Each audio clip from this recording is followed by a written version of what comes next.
You know, if we get anybody that disagree or been having smoke or that's wanting to be vocal, we dropping a link. Just let me know in the chat room if we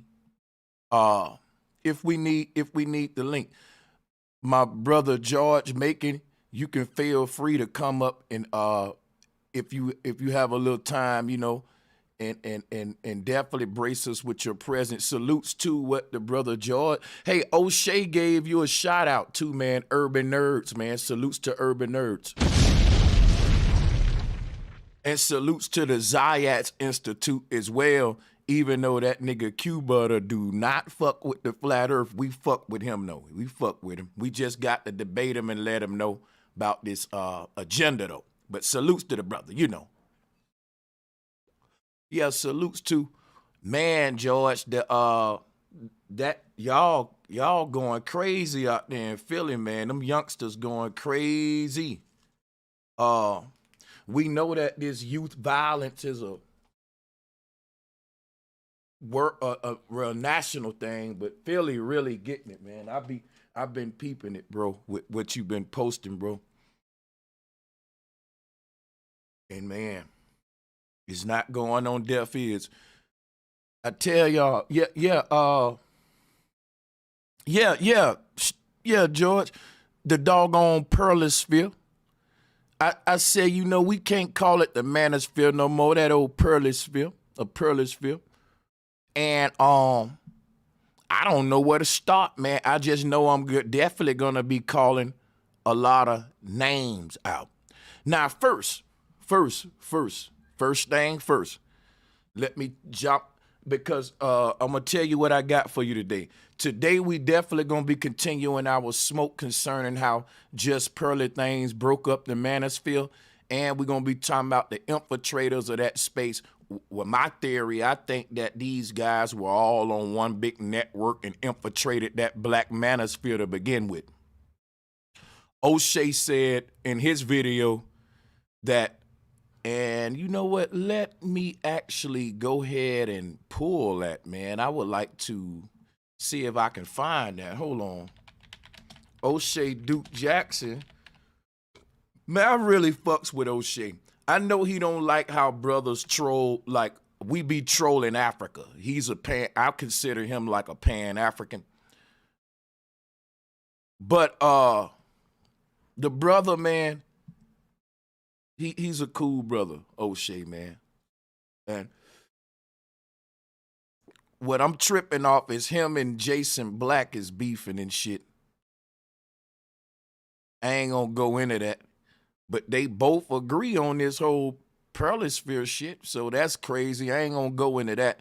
But I am going to. I was watching his stream and shit, and he said, hold on. No, the brother's not, you're not serious, bro. Then stop acting like, a lot of brothers gotta stop acting like they serious or whatever. With the talking and calling people out. Like somebody supposed to just show up because whatever. The brother's not, you're not serious, bro. To the Black First, to the SYSBMs. Somebody mention your name in the channel, bro. This is pro-black. Because we all know the average black men ain't gonna be talking crazy. But to be real. Hold up, y'all. I'm gonna try to find these stuff. I'm more concerned about the brothers. I had all of these things paused at a point, and then I had to restart the damn computer. And now I gotta find them again. I should learn now to write timestamps, but it's all good. We about to have fun today. In the Manosphere, that's wrong. That's wrong. And I gotta really rocking with those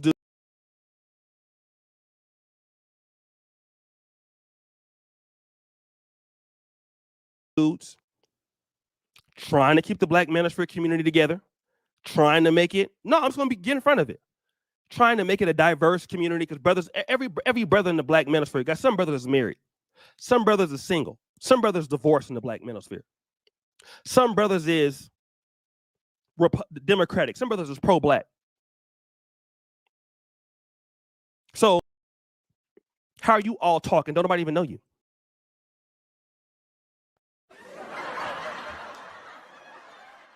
My bad. Thanks for the twos. What stood out to me in this video with O'Shea, man, O'Shea was saying that the Manosphere was built for black brothers to politic. It's a brotherhood, right? O'Shea was saying he should have been got out the Manosphere. Thank y'all for that. Forgot about my hey, and hit the like and share button for me, guys. So check this out, right? O'Shea was saying he ain't fucking with the Manosphere no more. Because when he was affiliated with the Manosphere, he was under the impression that it was a space for black men to network, to build each other up, to focus on family or whatever. And not to say that it's gonna always be that. It's gonna be ratchet moments and street ghetto moments, but that's what the whole foundation was. And it was, I can vouch for that. Anybody disagreeing, we can get the smoke. Yeah, man, I've been around the Manosphere a while myself. And I'm glad I never been affiliated with it. I've been allowed into the space. Just put it that way. So my thing is,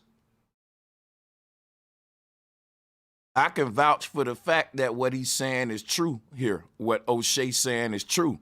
Because O'Shea was the one who allowed all kind of brothers and different personalities to come onto the Rumble.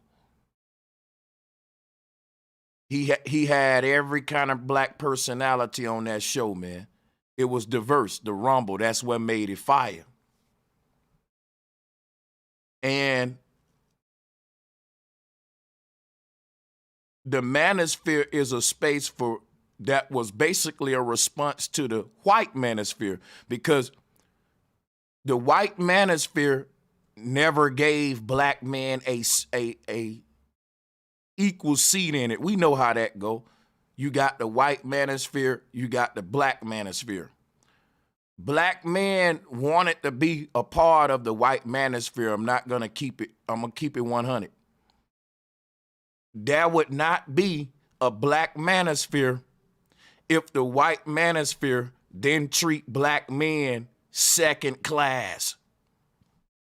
Negroes just would have jumped. Because listen, here's what y'all got to realize.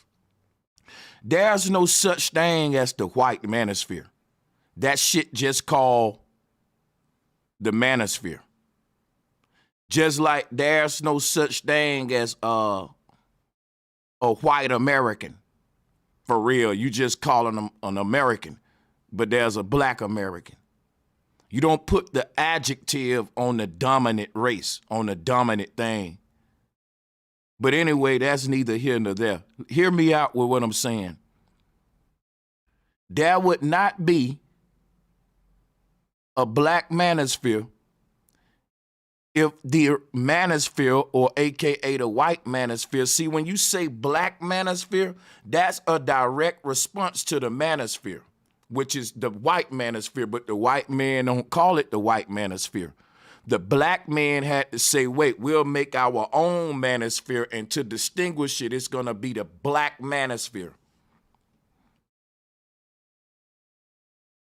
So black men ended up building their own space because white men wanted to preserve the integrity of their space. Do you see where I'm going? Hey, salutes to Q-Bud in the house, man. Salutes to the OG in the house, man.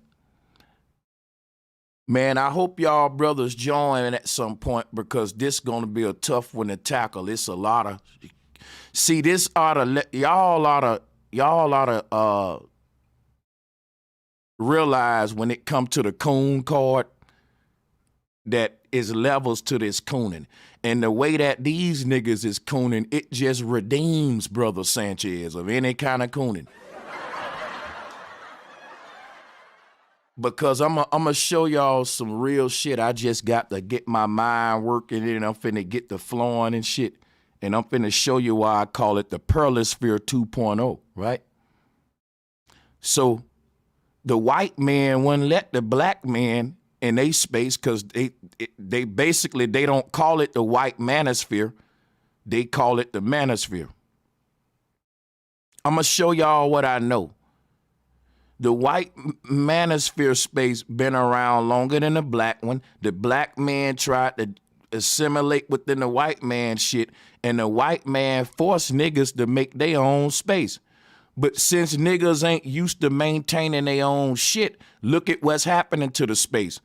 So keep in mind that the black manosphere is a space that was born from niggas basically hopping to create it. Like, they was forced to make that shit because they really wanted to be part of the white one. Now, keep that in mind. It show you that I just don't think it's no hope for niggas, right? Because O'Shea, some of they greatest, realest niggas jumping ship and saying, fuck that shit. Because look, the whole damn black manosphere was built because the white manosphere wanted to preserve their integrity. But the black manosphere that was forced to be built by black men who couldn't assimilate in the white one won't even maintain it after it became $1 million cash cow. Boy, we in trouble. We in trouble. Because check this out, right?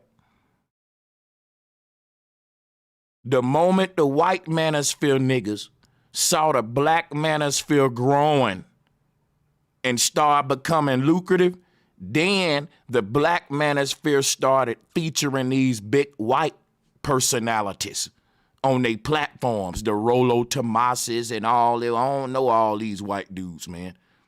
But I'm just saying, though, these guys didn't come around snooping around the black manosphere until niggas built it and made it lucrative. Cause now we got the start right here, and then we finna work my way all to show you how niggas is, right? So now you got the white manosphere space being dominated, controlled by white men, they regulating it.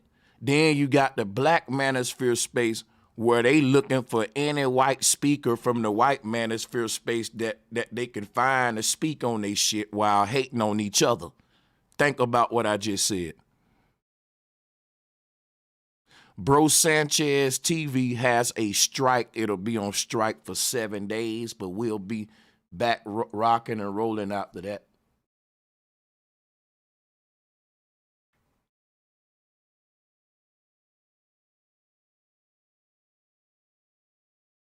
Watch this. Did that what I just said hit home, y'all? Hey, man, who is this? Let me get you out of here. We don't even know you, nigga.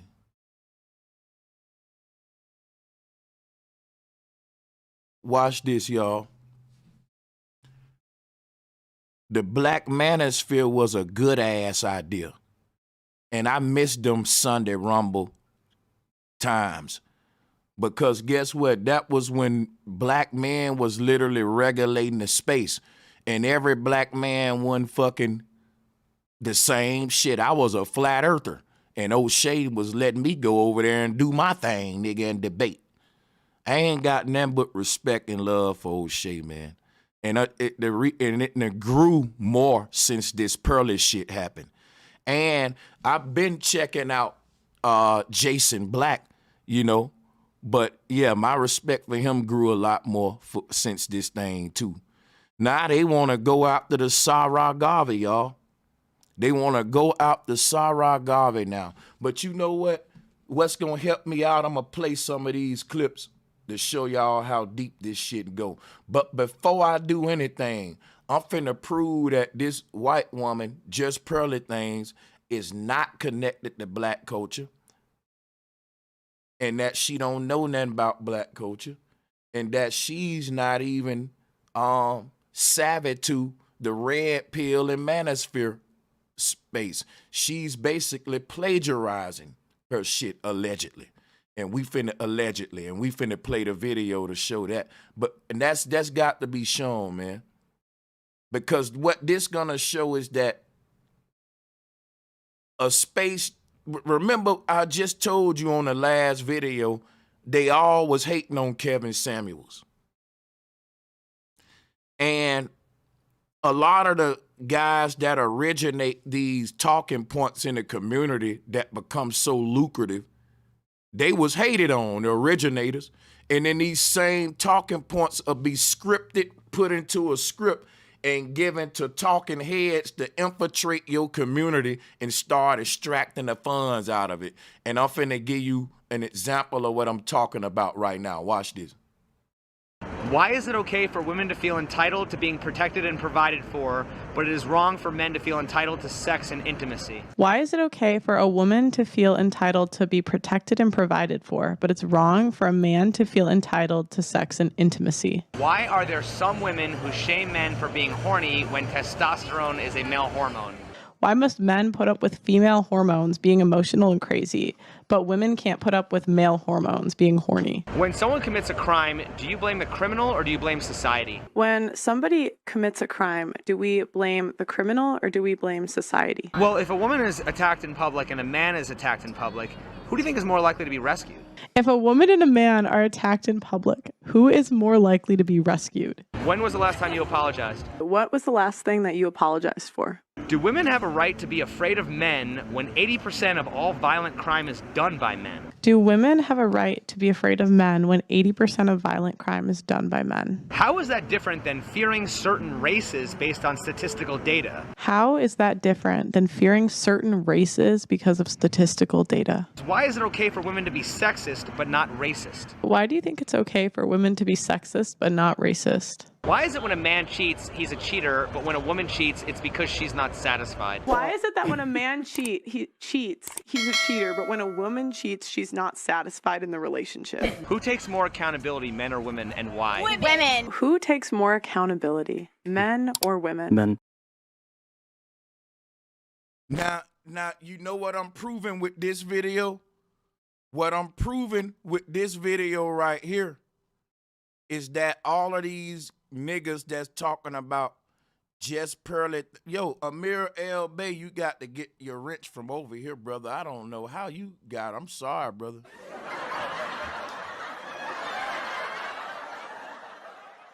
You know you good people, though. It's much love. But nah, brother, I'm just joking. I ain't like that. But nah, Amir L. Bay, I was just mad because you ain't going to click the link, man. Won't you come up, brother? Ain't nobody talking about Ricky Lake. What are you talking about? You out here talking about Maury and Ricky Lake. Dude, them motherfuckers probably 80-some years old now, dude. If you check the calendar, it's 2023. What are you talking about? Son. Listen at this, son. Listen here. What are you talking about, son? Son, let bygones be bygones. We talking about just how much they paying you, son? Son, we don't want to talk about that. We want to talk about just pearly things, all right? Why all of y'all, goddamn it, boy, got the steel cape on, like, you know, like, oh, wow. Hoo-wee. Oh, wow. Leave her alone. Leave her alone. I'm going to tell you something right now. If she's a plagiarist, she's a plagiarist. You know what this video proves? This video proves that all of these niggas that's talking about she worked hard, son. She copied hard, son. Son, it literally don't take no work for you to be a plagiarist, allegedly.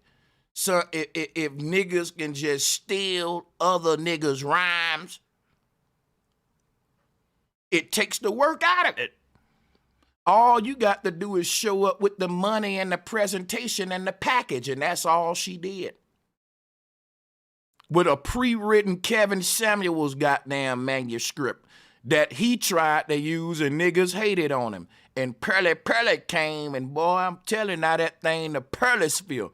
Let's go ahead and play that plagiarization. He's a cheater, but when a woman cheats, she's not satisfied in the relationship. Who takes more accountability, men or women, and why? Women. Who takes more accountability, men or women? Men. Why is male sexuality so stigmatized? Why do you think male sexuality is so stigmatized? So if a guy cheats, can he blame society? And so if a guy cheats, can he blame society?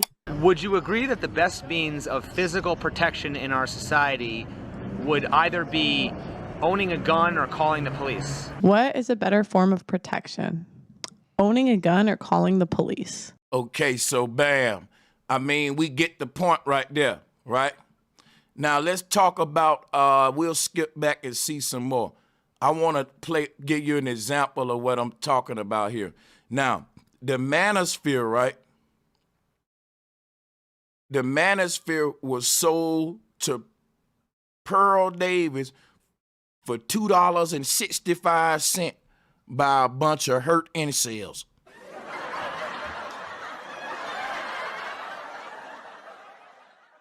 My bad, it was sold for let me check it again. $2.43 is what the incels sold it to Pearly for, y'all. And I got proof, y'all. Watch this. Hold on. Watch, I got proof. Check this out. Now, Anton Daniels been caping hard for Just Pearly. And I'm talking about, man, this brother, the moment that I don't know what it is, but this dude here, I believe he's really Pearly's personal bodyguard for the moment. He even made a video where he said, I had to walk you outside to make sure nothing happened to you. These dudes will go in on black women. And I'm going to tell you something. Pearl know what she doing. They're allowing her to play dumb and get away with saying some shit that I'm telling you, if a black woman said it, they'll be down her throat.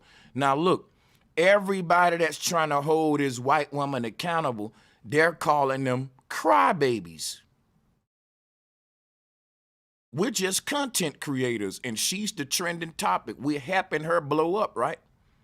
Her channel has grown since all of this. I think it's a interesting thing to see a bunch of niggas do what y'all doing for this white woman, and y'all call y'allself a red pill masculine manosphere space. Another thing that I see what is a trait about these niggas that's caping for Pearl, they are Trump supporters. They cape for Candace Owens as well, which is her and Pearl's, I think, got the same management. These niggas all want to sit on Andrew Tate's lap as well. Think about this, right? If you ask these Negroes where they from, and you go back to the community that they come from, you'll see that that community look like shit, and they ain't passionate about trying to change it. But guess what they are passionate about? Getting Trump in office, getting Andrew Tate out of jail. They passionate about Marvel Comics and Capcom. Hold on a second.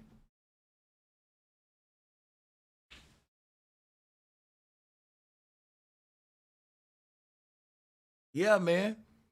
Check me out on my military shit. Check me out, though, man. These dudes right here.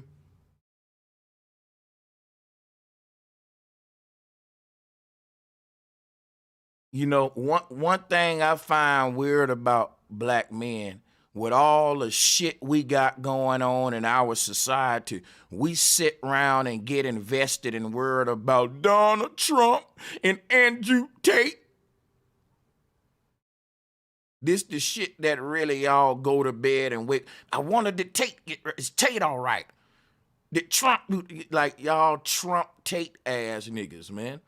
Like, and I'm telling y'all, there's a real entity that has infiltrated the black manosphere and turned that shit to the red magasphere / Pearlosphere.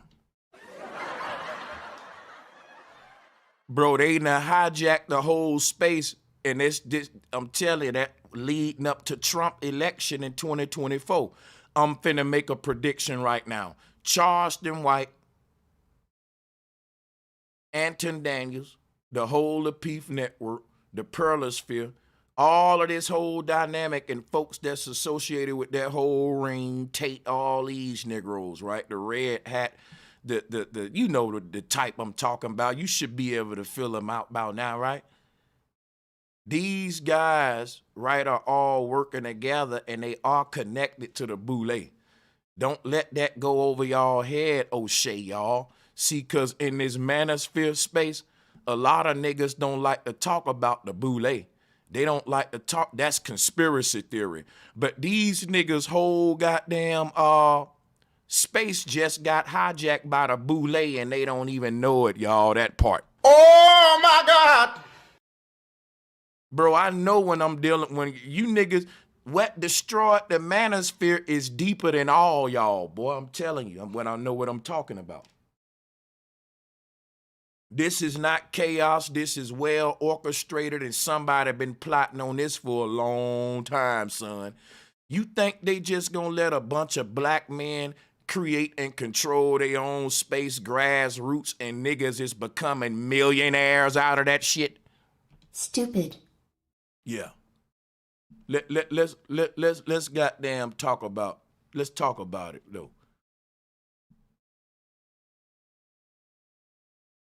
And when I talk about the boule, like I've been on this guy, I've been on the lead attorney show before.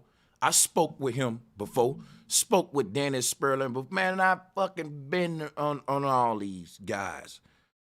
And so I'm not gonna be disrespectful here, but I'm gonna speak the truth. These guys are putting a whole, like they know that they built their channel off of a core black audience. Let's keep it real, a conservative black audience, right? All of these dudes just came into the manosphere, right? And I'm telling y'all, it's very suspicious that Sin for the P and Kevin Samuels died around the same time under the same circumstances. It's certain voices that got to be out the way in order for these covert infiltrations to take place. I'm trying to tell you that this is some mob shit we're witnessing. So this is a whole cabal, and I know it because I talk to them all. I know when I get on a dude channel and he never met me before, but he's treating me like all of the people that I've called out, the Masons and all them, he part of that network. Somebody told him, and watch out for this YouTuber named Bro Sanchez too. But that's neither here nor there. Let me tell you something. All of these dudes appear to have a script in mind. Pro-Tate, pro-Trump, pro-Pearly, and very critical of anything, you know, black women, when it comes to, and my thing is this right here. Some niggas troll with their criticism of their group because they really care and want to see their people do better. And there's some people really getting the bag working with the enemy, and they don't care if the goddamn enemy is racist than a motherfucker toward the people. And I'm finna prove that right now with receipts. Hold on. Think this the part. Here, it does not make sense for me to Salutes to Mike TV. He played the clip. Yeah, this is an honest moment. Right. And Pearl even heard me say this. Even if Pearl was... He even prefaced it with, this is a honest moment. But this, yeah, and this is an honest moment. Yeah, this is an honest moment. Right. And Pearl even heard me say this. Even if Pearl was a hardcore racist, yeah, would it make sense? Knowing my situation, how I'm growing and how everything's going in the right direction, would it make sense for me to just up and leave? Would it? That's called a sellout. So this man said before this is the one, you know, under some kind of contract with Pearly and shit. He's a Nigerian, moved to him. See, a lot of Pearly staff is non-FBA because guess what, y'all? We love money as FBA niggas, but we'll sabotage some shit in a minute when we get emotional. That's kind of our problem too. See, it's hard to get a real grassroots FBA nigga in these kind of positions where we're gonna be laughing in your face while you fucking big up in the racist white dude, you denying reparations, playing dumb about sensitive shit. I'm from Bama. I ain't gonna laugh with you with no shit like that. Right? So my thing is this right here. When it's time to get real, it's time to get real. And if you look at, there's a lot of big money being divvied up and spread around to combat the narrative of black people. Whatever that may be, there's a force that's funding your opposition, and it has infiltrated all of the spaces you built on social media. I know what I'm talking about because it happened to the grassroots flat earth shit, and I don't want to keep bringing that up, but yeah, this guy said even if Pearly was a diehard racist, I'm not finna fucking leave, and I'm not gonna really do nothing about it because we making money. Even on Obsidian show, they said that. They said, look, everybody, all of the black people that work for Pearly are like, they making buku money and shit. And you know they are. So you can just pay your way into a predominantly black space, and then you can start spewing white racism in that space because niggas don't stand on nothing. And you know what? I'm not gonna even fucking be mad at you niggas because black folks are broke as hell. And it ain't that I'm talking about finances. I'm talking about broken inside. Because it's some other races out there who ain't got a lot, but you couldn't pay them the world to do some of the traitorous stuff that we do. And I ain't gonna lie, man, we more motivated with a can't beat them, join them mentality than a withdraw from them and build our own mentality. Every nation of people that's damn a force to reckon with had the mentality of we want to build our own. But a lot of these black dudes on YouTube, right? The black manosphere was something built by black men, some FUBU shit, for us, by us. And over time, you see the big white men coming in, the big name white men coming in. Now, lo and behold, a white woman is in the black manosphere. Oh! And she's causing a more ruckus in the space than anybody since the conception of it. That's why I said the world think that black men are a joke. Imagine a black woman in the KKK dividing that shit up. Imagine a black woman in the KKK, or fuck that, we ain't gotta do the KKK. Imagine a black woman, right, in the fucking, what's that shit called, the Templars or whatever. Fuck that shit, you know what I'm saying though, you get my point.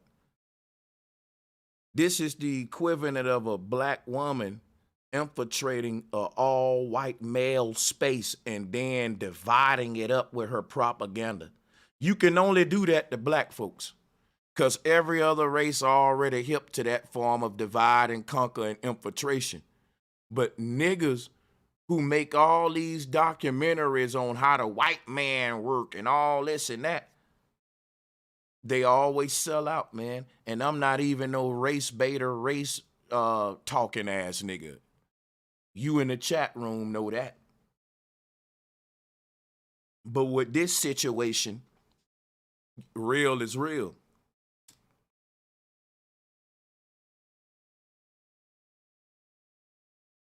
So look, let me show you what's going on in this space. I don't know who paying these guys, but there got to be a bag. Because look, everybody see what we see. Watch this.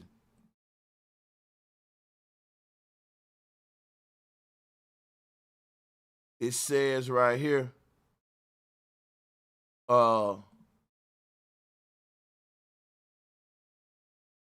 Okay, so what is this? Which one is this? Yeah, this ain't even the one. I'm tripping hard, bro. I had some shit queued up. Let me grab it. Because I'm finna show you how these dudes are ruining their own. Like, most of these dudes got a following on here, and they was catering to a certain dynamic, and now they losing their whole following. I was on a lead attorney's comment section, right? Just fucking around. And all of these comments is how he's caping for Pearly. How he's caping for Pearly. I'm talking about this man got thousands of comments in his section. And 75% of them shits is calling him Sambo. His folks saying I'm unsubscribing on one of these Pearly Things videos. Now, I'm going to tell y'all something real quick. This ain't no damn celebrity gossip situation. If you look at what's going on with the Manosphere right now, it's a big, big learning situation worthy of talking about. You talking about an all black male space created by black men and niggas was eating good. Stop working. They don't work. They working for themselves in this space. This is a whole dude. When I say we can't have shit, we can't have shit. You got to literally build a whole new manosphere, because whatever the black manosphere was, it's now the Pearlosphere. And that ain't even a joke. I know it sounds funny. And what I see Just Pearly Things doing is going around to all of the channels that's catering to her and making her network and building her army, man. But I don't see other niggas doing the same. See, what happens what happened with the black manosphere should be a learning lesson. But it's not gonna be. It's not gonna be. Every dude in the black manosphere is on their own island doing their own thing. Just Pearly Things came into this shit and created a network, and that's where podcasting going. I was watching a documentary today. The podcasters can't make no more money no more. It's reaching a cap and then they stop. And they saying that the only way you can move beyond that little cap, that threshold, is to have a daily show. I was watching that today because I'm trying to create my podcasting shit. What's happened to the podcast game is that instead of you having a regular dude on all the time, they want a different show every day. So you may have this dude on Monday, this person on Tuesday, but they all a network and it's a different show on this podcast every other day.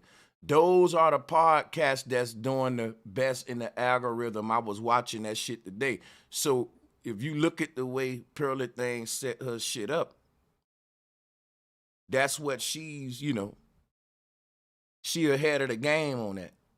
On a lot of folks ain't really think the Lapeef network got some similar to that, where you got different personalities giving you, like TV, where it may be Cosby show come on today, this show come on tomorrow.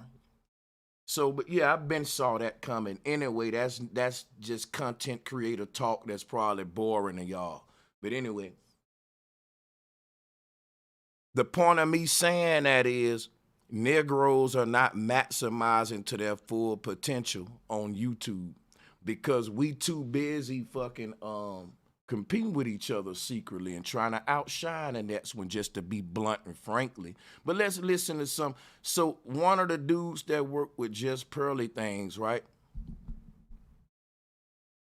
He came out against Sarah Garvey, and so did Aunt Jenny. And this other Nigerian guy, I keep forgetting his fucking name. It's not important anyway. But so this dude, Sarah Garvey, is getting a lot of heat, man. And I'm going to just play a little bit of it. Obsidian had a dude on his channel speaking on him. I guess he's signed to Just Pearly, but Mr. Amir, are you with me? Yes, good evening. Good evening. Loving that. Good. Now, you were in the video with in the video in question that Sarah Garvey had dropped over on his YouTube channel over the weekend, where he made a number of allegations against Miss Just Pearly Things. Do I have that right? Indeed, indeed. Okay. We're going to discuss that. You're here with me. You're welcome to stay as long as you like. You're here with me. Consider yourself a de facto co-host. And you're here to stay as long as you like. And we wanted to address these matters again. Now, people that would listen to this at a later date, my name is not Amir. It's actually Amiri. Amiri. Oh, I apologize. Amiri. I'm sorry about that. I apologize because a lot of people mangle my name too. So I want to get the name right. Amiri is his name. That's his name correctly. Amiri. My bad. You have the floor. Yes, my name is Amiri Howe. I am the son of the late great Darcus Howe. I am the nephew of the late great CLR. Come on with this Bible shit, son. Okay, you ain't got to do all that, man. And Jacob begat Isaac, who was the son of Joseph. And Joseph begat, goddammit, John, who was the son of Billy. Son, we don't need your whole lineage. James. And what my family has achieved and done over the years in terms of moving the cause forward for Black people all over the world, in the whole of the diaspora. It's a long lived fight. And this is known by Mr. Sarah Garvey. So Sarah knows the ilk of Black people that Pearl has around her, first and foremost. I don't know if O'Shea, Duke Jackson, and these guys know, but I know Sarah knows personally. Secondly, I would like to say that Sarah Garvey was never part, by his own words, of the Just Pearly Things network. Several months ago. Yo, this dude got on a shirt that say JPT. You know what that mean? Just Pearly Things, yeah. Damn, son. He showed up with the real cape on. Bro, he showed up with a shirt on. You know what? All you got to do is hire these Africans and pay them a little money, and boy, you got a soldier on your hand. It's sad, dude. It's sad because she know the brain. She said in the video, she said, my Africans.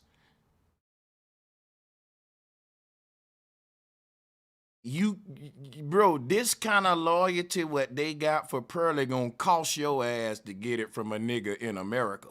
Pearly got it for the low. She going over Nigeria to get her employees. To get her employees, nigga. Yeah, she got it for the low, for the LO. Yeah. She got it for the LO. Damn, son. I ain't gonna lie. Boy, these niggas is right. Am I ambitious as a rider? We were attacked by two YouTubers, prominent. JPT on the chest. By the name of Abba and Preach. I came onto one of the shows to defend the channel where Mr. Sarah Garvey himself, if you would look back at the clip, denied any involvement with us or being a part of us. He then proceeded to clip the video and send the video to a reviewer. This is what Sarah Garvey did. Now, we're going to another part where, because sometimes when someone... They acting like Sarah Garvey did something so bad. He just spoke his fucking opinion on who's Pearly is to him. And you know what I like about Sarah Garvey? It's like this, man. If I work for a shitty boss, I'm not gonna be the guy that's saying he's cool and he's charming and he's pleasing. That's what y'all call loyalty. That's called fake shit. See, the world has changed a lot. And they saying Sarah ain't loyal because Just Pearly Thing was paying all of them good money and he just turned on her. Man, all of them turned on their own countries when they brought their ass over here from Jamaica, Africa, and all that. Let's just put that out there. Hey, look, and I ain't mad at them, but my only thing is this: when y'all say, well, they turned on just pearly things. Well, dude, they didn't turn on their people. If just pearly things say some racist shit, and a brother turn on her, and you say, man, you ain't loyal, that white woman was feeding you. You are encouraging sellout culture. A man need to stand on something other than a nigga stepping on his shoes. Niggas throw their whole goddamn lives away for dumb shit. But when it come to the world taking a black man serious, give me a bag and you can say what you want about my people. You can do all this shit.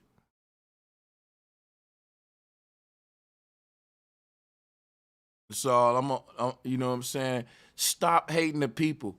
You've been muted a while. Would you like to interject now? Because I think I'm going to take you off, man, if you don't give me a mic check soon. But thank you for joining. You got about 10 seconds to give me a mic check, though, brother. Starting to feel a little suspicious. I'm sorry, bro. Okay. No, that mask was starting to feel a little trollish, but you got it. Thank you for joining. No, I'm a longtime fan. I would never troll you. Thank you, my brother. I just, if I don't have anything to say, I don't say anything. So I don't look stupid. You want to chime in? I'd rather wait for the time being because you got it under control. Okay. Appreciate it. But I will chime in later. Mm-hmm. So, yeah, man, like, all of her staff is making it like Sarah Garvey is just a traitor. But really, all of her staff, y'all were traitors from the jump. Because none of you, think about it. All of these guys come from across the water. And none of them network with each other. But they can come over here and all somehow build a dynasty under this white woman. Now, if you got niggas from Africa, Jamaica, all of these places, Nigeria, what that's working for pearly things, and she got them by the boatload, right? Why do you even have Pan-Africans talking about we can go to Africa and network with Africans for economic reasons when all of them coming over here to get with Pearly, to get with, like this dude, King Riches, right? You know what? I ain't finna even bring him up, dude, because we talking, I'm in the middle of reviewing this one right now. We're gonna have some order. But check this out, man. I'm gonna say a lot of shit. And if it triggers you, hit the link and we can come up and we can talk about it. Let's go. Like, it's a Judas, you know? They calling that man a Judas, right? A nigga is not a Judas because he's telling his boss, you know what, boss? You really don't respect me. I'm only here for the money. I gotta feed my family. But you're a piece of shit, boss. I ain't gonna lie. We all at the bank. That might get you fired, right? But see, your company ain't paying you to stroke your boss' ego. They paying you to do a job, not to tell a lie. And if that woman paying y'all to tell a lie, shame on you. That's what selling out is. How you not getting that? Sarah Garvey he didn't sign a contract. Everybody that signed a contract with that woman, they can't say nothing bad about her till that contract is over. In fact, even if they feel a certain way about just pearly things, they got to come out and say the opposite. Didn't King Riches just say that? I want to play that video again. I was just finna put him down and let him go and leave him alone, but nah, let's play it. Not a sellout, then yes. Pearl, he didn't have nothing. He didn't have a fucking job. Shout out to Mike TV for this clip, man. I don't know where he get this. Pearl, he didn't have nothing. He didn't have nobody. He was live streaming from his bedroom with Dragon Ball Z action figures in the background. But this white girl put him in her house. He came to Master's house with a fancy studio. And now see, all of these dudes that's caping for Pearl, they got some traits in common. They desperate, they greedy. he's not gonna go against Massa.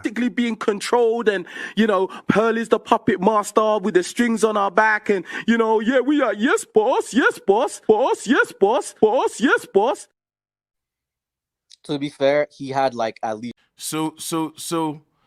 but this dude basically admitted that no matter how racist Pearl is, he's getting his bag. He said that in this interview. Shout out to Mike TV for that clip. In that interview, that man said, no matter how racist she is, he getting his bag. So what does that mean? If I'm signed under a contract with a record label and I'm a rapper and they paying me hundreds of millions, don't you know a lot of times in these record labels, your manager may be a pedo. Your A&R may be into some satanic weird behavior. You can't talk, you under contract. But guess what happens every time? Every time, it never fails. When these artists' contract is up, they start talking shit. Sarah Garvey was never under a contract. He can talk his shit now. See, I see this shit happen in a rap game a lot, y'all. Where all of these artists will be getting taken advantage of. But there will be this one artist who contract comes up before the rest. And boy, he'll go on a spree talking hella shit about the label. Like, yeah, they don't do niggas right. They fucking niggas. They ain't even paying them their money and doing. Yeah, that comes out when the contract is up. And guess what? All the other artists on the label that's still under contract, they got a cape for the label because they still under contract.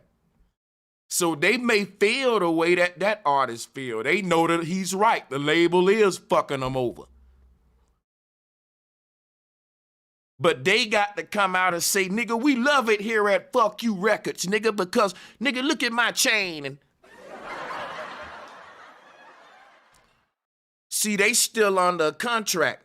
So even though they want to talk shit about the label, nope, they got to come up here and say, Trust Us Records is the best label in America.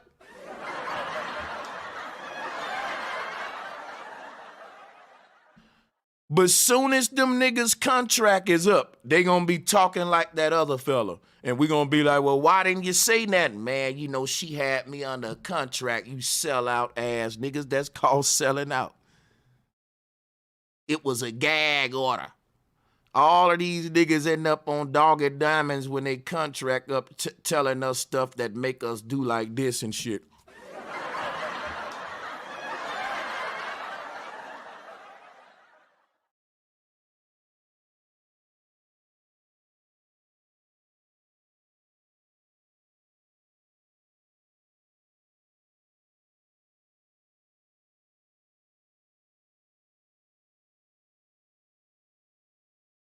I'm not gonna play too much of these shits, man.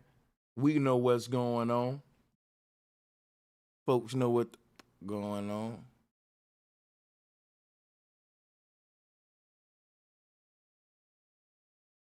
Bro Sanchez TV banned for 7 days, but we don't care, man. We'll be back. Why do black men care so much about what happens to Andrew Tate and Donald Trump and shit like that? If Marvel's gonna come out with the new fucking, you know what I'm saying? Let me show you about the kind of the attitude that ruined the black manosphere. See, This is a prime example of what I mean. It's a bunch of hurt dudes that infiltrated this space, man. And they spreading this toxicity to other young men. Look at right here what it say.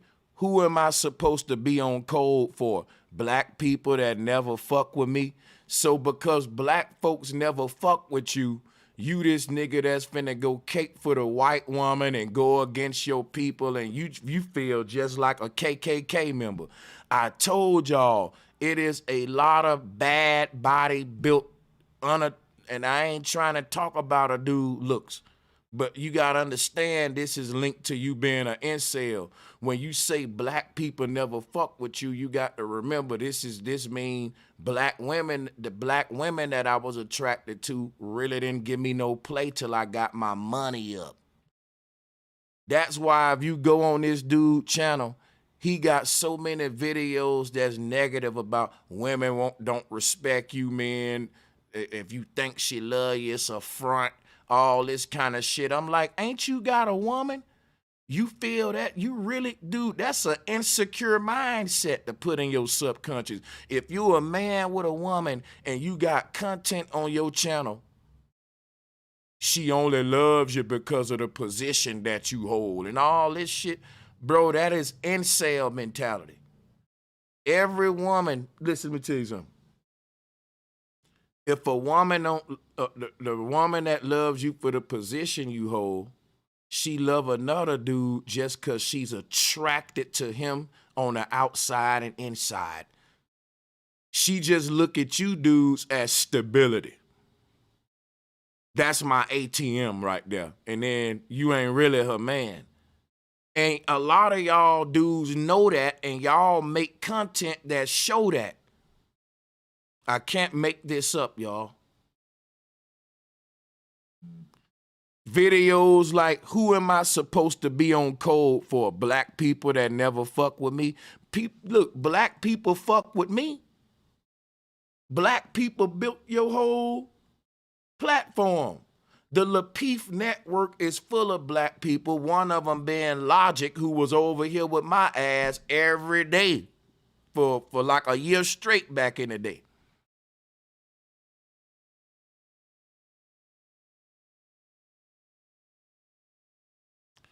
So you don't got to fuck with black folks, but to join the white racist people and go against your own people is something incels do. It's something a lot of black guys who didn't fit in with their people, that's what they do. They never really tapped into the culture like that. They don't really fuck with neo soul like that and shit like that. When niggas was doing a little dances, moving fluid and getting it, well, you know, they was stiff as hell, looking stupid and bad body and shit. They been hurt by the culture, y'all. I'm telling you, my title ain't wrong here today. And my heart goes out to these men. You know they been hurt, man. And they done joined forces with the powers that be to get rid of niggas, man. You know, because niggas, they never fuck with them. You didn't come to the barbecues. You didn't, you know, you didn't pull up when I called you. I asked you for the number, but you didn't give it to me. Okay?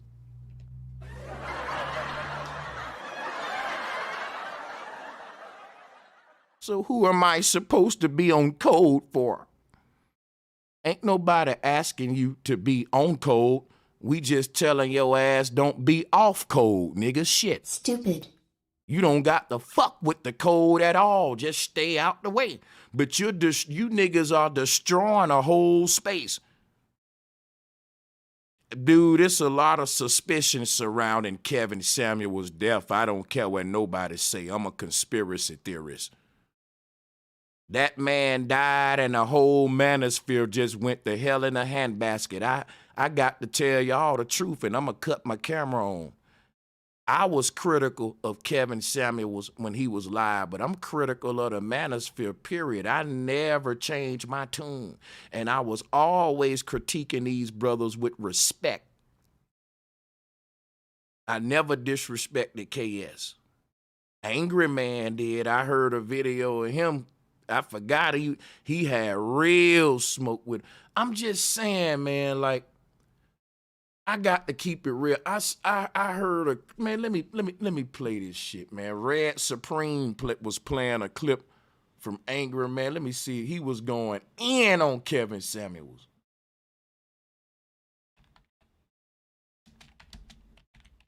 And my thing is, he was mad at one of the reasons he was mad at Kevin Samuels about was because Kevin Samuels took a lot of his talking points and shit. But we know for a fact, I just played a clip of Just Pearly Things with plagiarism. She took all of them niggas talking points, even Kevin Samuels, and admitted to it. Listen, all of the dudes that was mad at Kevin Samuels for taking they arguing points and taking they, talking points, they all are congratulating Just Pearly Things because she learned those talking points from Kevin Samuels and made some of herself out of it. But they was mad at Kevin for stealing they talking points and making some out of it. But they ain't mad at Pearly for stealing those same talking points from Kevin and making some out of herself. Oh, man.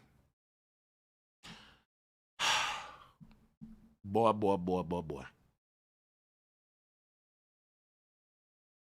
I'm trying to fucking wrap my head around it. So all of y'all mad at Kevin Samuels because he stole your arguing point. But ain't nobody mad at Just Pearly. Everything out of her mouth come from Kevin Samuels. So if Kevin Samuels stole it from you and she stole it from him, I mean, I guess you mad because Kevin didn't, he wasn't the second recipient of stolen property. I don't get it. Like, what the fuck?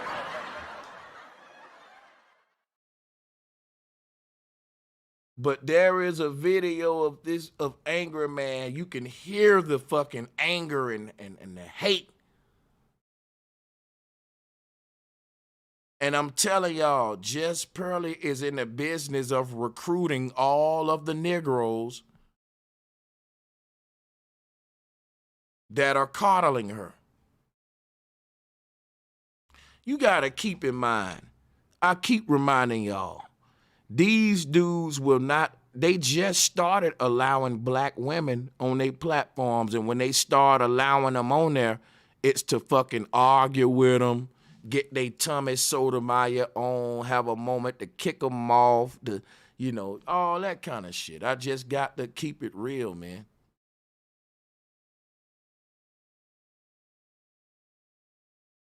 These folks attacking the stream now.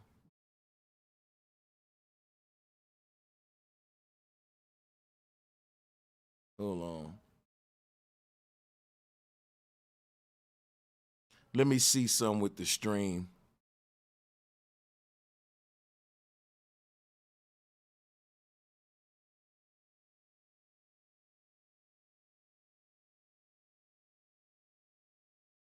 So again, my stream is under attack right now.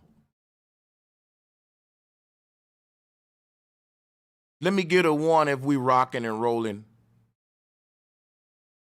on y'all end. And this dude who talking about this shit pointless, we never even saw you over here before. Who are you? I want y'all to block these new names that's saying this a waste of time and all that shit. Who are you? Where you come from? You're not even part of this community. That let me know it be some of these dudes who we going in on. They send these troll accounts over here. These dudes saying Sanchez a simp. I ain't the one defending a white woman, fool. But anyway, I'm going to block you, though, because I dropped the link. If I'm a simp, you're a coward, nigga, for not clicking the link. And I'll holler at you. Let's get him up out of here. Wedgie his ass up out of here.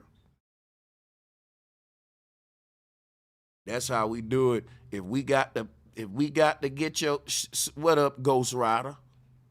If we got to get your ass up out of here, we gonna wedge you up out this bitch, nigga. Up with no content in this fuck needs to give men credit they deserve if he. Watch this hypocrisy. I'm about to point out some hypocrisy. Watch this. LG said, Ari Nicole, what I'm saying is KS needs to give men credit they deserve if he's the godfather. He ain't no goddamn godfather. Ooh, that boy. Yo, if this kind of anger that I hear this man got toward this black man, if a bunch of other black men had this kind of hate toward Kevin, them niggas probably came together to do something to that nigga. Oh! I'm just saying, the way him and Sin for the P pass, oh shit. And that's who was killing the space. Boy, I missed them two niggas so much I didn't know what the space was losing. I ain't gonna even lie to you, man. I can't even cap, bro. I ain't gonna cap. Any nigga that's been around following this Manosphere space would tell you that was a big loss. Kevin Samuels and Sent for the P. And ever since them niggas left, this shit turned to the Boyosphere. Now it's the Pearlosphere. I don't know what the fuck it is no more, but them was the two realest niggas that was really the main top. Like, keep it real. When it came to live streaming, that's who niggas was fucking with more than you other dudes, man. Shut your motherfucking ass up, LG. Don't come in here repeating that stupid ass shit. BGS gave him that dumbass fucking title. He ain't the godfather of nothing in this goddamn space. Pearly's is. She the godmother, I mean.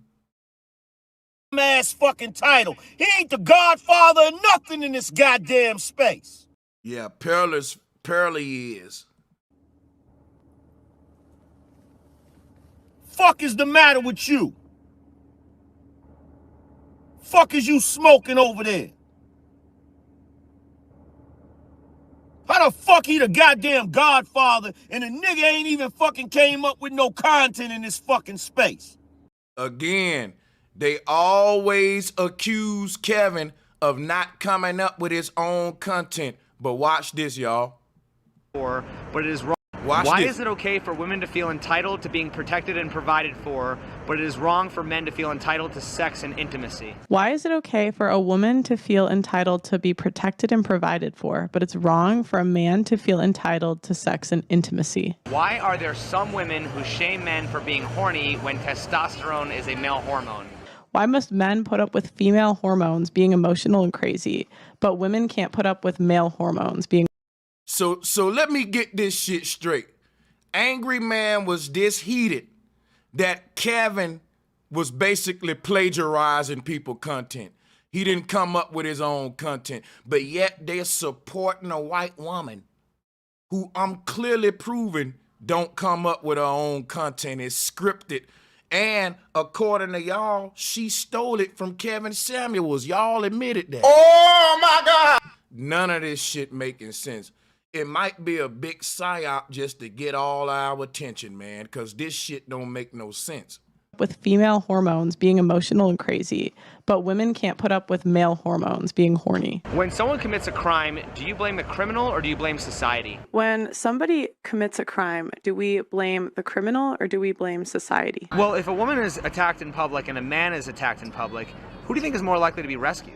If a woman and a man are attacked in public, who is more likely to be rescued? And they ain't giving you niggas no credit either, Angry Man. Shout out the Information Man. Yeah, the whole thing is, well, she ain't giving niggas credit. Well, that was their main argument. Kevin Samuels don't be giving niggas no credit. Pearly ain't gave none of these folks credit who she plagiarized this shit from, allegedly. But I'm gonna let some callers weigh in real quick. We letting people join here. We got Be Easy, we got MD, and MD, we got your mic unmuted first. So salutes, how you doing? All right, brother. How's everything? I can't complain, brother. Thank you. You got the floor. How about yourself? My bad. I'm all right, man. I just I've been running Smash TV for about 3 years in the Manosphere, and it's got a lot of crazy stuff that goes on in there. And I do see how, yeah, that's, the pearly things is repeating the a lot of points that men had already built, and people are following that. I noticed that they're trying to jump on that bandwagon. I said to myself, I'm gonna create me a channel called the Cigarsphere, and it's gonna be this big cigar, like what Papa Lekbar got. And I'm only gonna talk shit about black women, and I'm gonna follow that algorithm. And I'm gonna see, I ain't gonna never show my face. I might even change my voice or get somebody else to run that shit. But I know for a fact, Pearl ain't nothing but a talking algorithm. She's the face, she's an experiment. They wanted to see, basically, we follow the Tate algorithm, the Trumpian, the toxic red pill. If we follow this certain algorithm right to the T, it will always attract this certain crowd that we looking for. And they found, and that's the black conservative dudes. And that's really like more than half of the black manosphere. It's something about manosphere and conservatism that I never quite got. I'm not a liberal at all, but I'm just saying, I'm not about, see, to me, man, when you build a man space to teach manhood, you gotta leave politics out of it, because it'll come like the church. Because what'll happen is this: to be a man, you need to be teaching real manly shit. What kind of the best bullets to buy right now in 2023? How to breathe when you aiming your gun. What's the best camouflage to wear in the best man shit? See, when we talk about a man space, the black dudes want to talk about the best cologne. We want to talk about the best places to pick up women. That be our male space. But when you go look at the real male spaces outside of social media, it's real manly shit. Physical shit. That's why online you got a bunch of fat, out of shape incels and shit called the Manosphere and shit, caping for white women. They ain't on no type, ain't no fucking what kind of man code? They changed the whole man code to some unrecognizable shit. Yeah, a lot of them. I've noticed the conservatism, a lot of racism. But the saddest part is that a lot of brothers will be house slaving for a lot of white racists. And I've noticed that over the 3 years. Well, I've been observing it for 5 years. And one thing I learned from the Manosphere is that the maturity of these guys are a closet. They're closet, house slave, buck dancing motherfuckers. And that goes for a lot of these brothers. Solo TV is salty because Pearly didn't give him the contract. And it's sad. It's really sad because they're disgruntled men. And it's not a manosphere when women are there. I had to learn that the hard way about in 2020 from letting this creepy tuna can on there on my show, and we treated her well, and then eventually had the eject, and then she got salty, still salty till this day. And I realized that, yeah, it's not a manosphere if you have women in there. How can it be? The manosphere was created. Men speak differently when men are around just men. And with her, it just brings out the simps.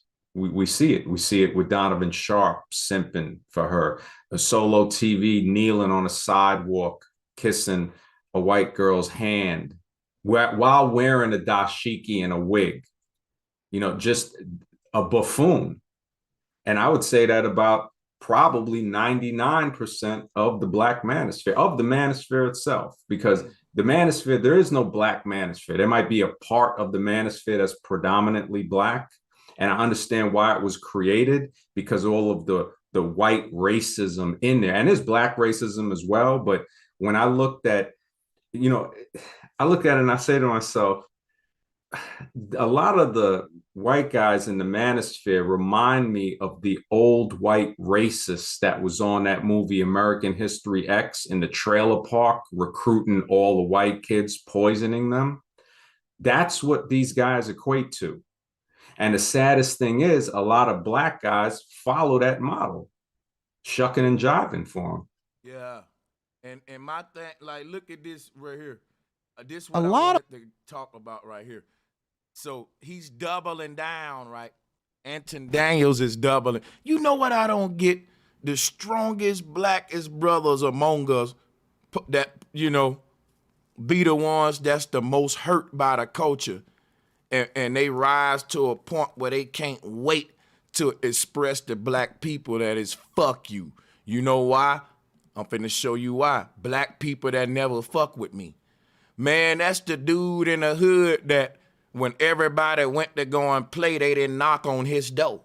And I'm not joking on this brother, but I feel for him, man. We like, this brother was hurt. And that title let me know for a fact this brother is hurt. He's who I'm supposed to be on code for. Black people that never fuck with me. You never invited me to the cookout. You never fucking, come on, man. You guys, you were so mean to me. Yeah, I could definitely see that. It's just by the title itself. Just by the title itself. It's sad. A lot of hurt. I don't call them men, I call them males. That's one thing I learned to make the distinction of in the manosphere, to say that a lot of guys in the manosphere aren't men, they're males. Black males, white males, but males nonetheless. Yeah, this is sad. I don't even know about his channel. It's just, yeah. And I'm gonna tell you something. This man got the audacity to come out with a video talking about men have become weak asking for handouts. Dude, men have become weak for turning a blind eye to a white racist, dude, that's disrespecting a space that's built by Black men. Like, come on, bro. We ain't gonna talk about who's become weak, because the conversation of reparations are not Black people asking for handouts, you big dummy. You know what it is? It's white politics trying to act like they sorry for what their ancestors did. They the ones started the conversation of reparations, not no Blacks. Black people never initiated the conversation of reparations. That was started by white politicians trying to cape to the people with their hot sauce bottles and shit to get votes. So once they started using that as a political argument for power, you had a bunch of groups getting formed that was saying, wait a minute, man, we're letting these folks basically get our votes before we get the reparations. Don't let them play you like that. And now it's a bunch of niggas saying we weak for asking for handouts when they don't even know the history of the fucking reparations narrative. Yep. Yeah, they can't even, if you ask them about it, they won't understand how to say, like, look, when Black men who basically won World War II for America, because the white squadrons of planes that were trying to escort the bombers to Germany to let off some presents on Berlin kept getting shot down by the Nazi jet planes. They had to use an all-Black squadron. I actually personally met one of these old men before he died, from the Triple Nickels. And they successfully escorted the bombers through so they could do their jobs. Those Black men came back home to America and did not receive loans to get houses for their women and children. But the white males that went there did. They came back and they got their loans. And you know what? I bet you it was some nigga that told them when they complained, quit asking for handouts. Yep. Well, you had the Jesse Lee Petersons, the house Negroes. You had the whole, and you see them all. That's why I say 99% of them, whatever percentage we think might be cool, will turn and stab you in the back at the last minute. I've experienced that over the last 3 years with brothers just turning, very, very weak character. And when you mention something in history, you say, wait a second, just look at it. This is how generational wealth was built, with people's grandfather and great grandfather that had a house that was passed down to their children, that was passed down to their grandchildren, which is between 30 to 60 years old today. But a lot of those will be this guy, this Anton guy, or whatever his name, this fake millionaire, or whatever, trying to say, you look at it and you say, wait a minute, this is not somebody asking for a handout. This is somebody saying, look, this is why these communities have been built better, because they were given those loans after World War II, when Black men were given nothing but a spit in the hand. And the same thing happened after World War I. The same thing happened before that, with the farmers, with the 40 acres and a mule and stuff like that. White farmers were given loans for their farms. And then they told Black people to pull yourself up by the bootstraps. But these guys are so shuck and jiving just to be, I don't know if it's some type of mental thing, but it's really sad. It's really sad. Me personally, I was ready to just leave all this stuff. Do a different type of channel. It's really sad when I look at it, but you're right. You're definitely right. Here's what I was saying right here. This video, this man, bro, I ain't gonna lie, bro. Anton Daniels and a lot of the dudes affiliated with him, they are fucking toxic in a bad way to the young Black men coming up.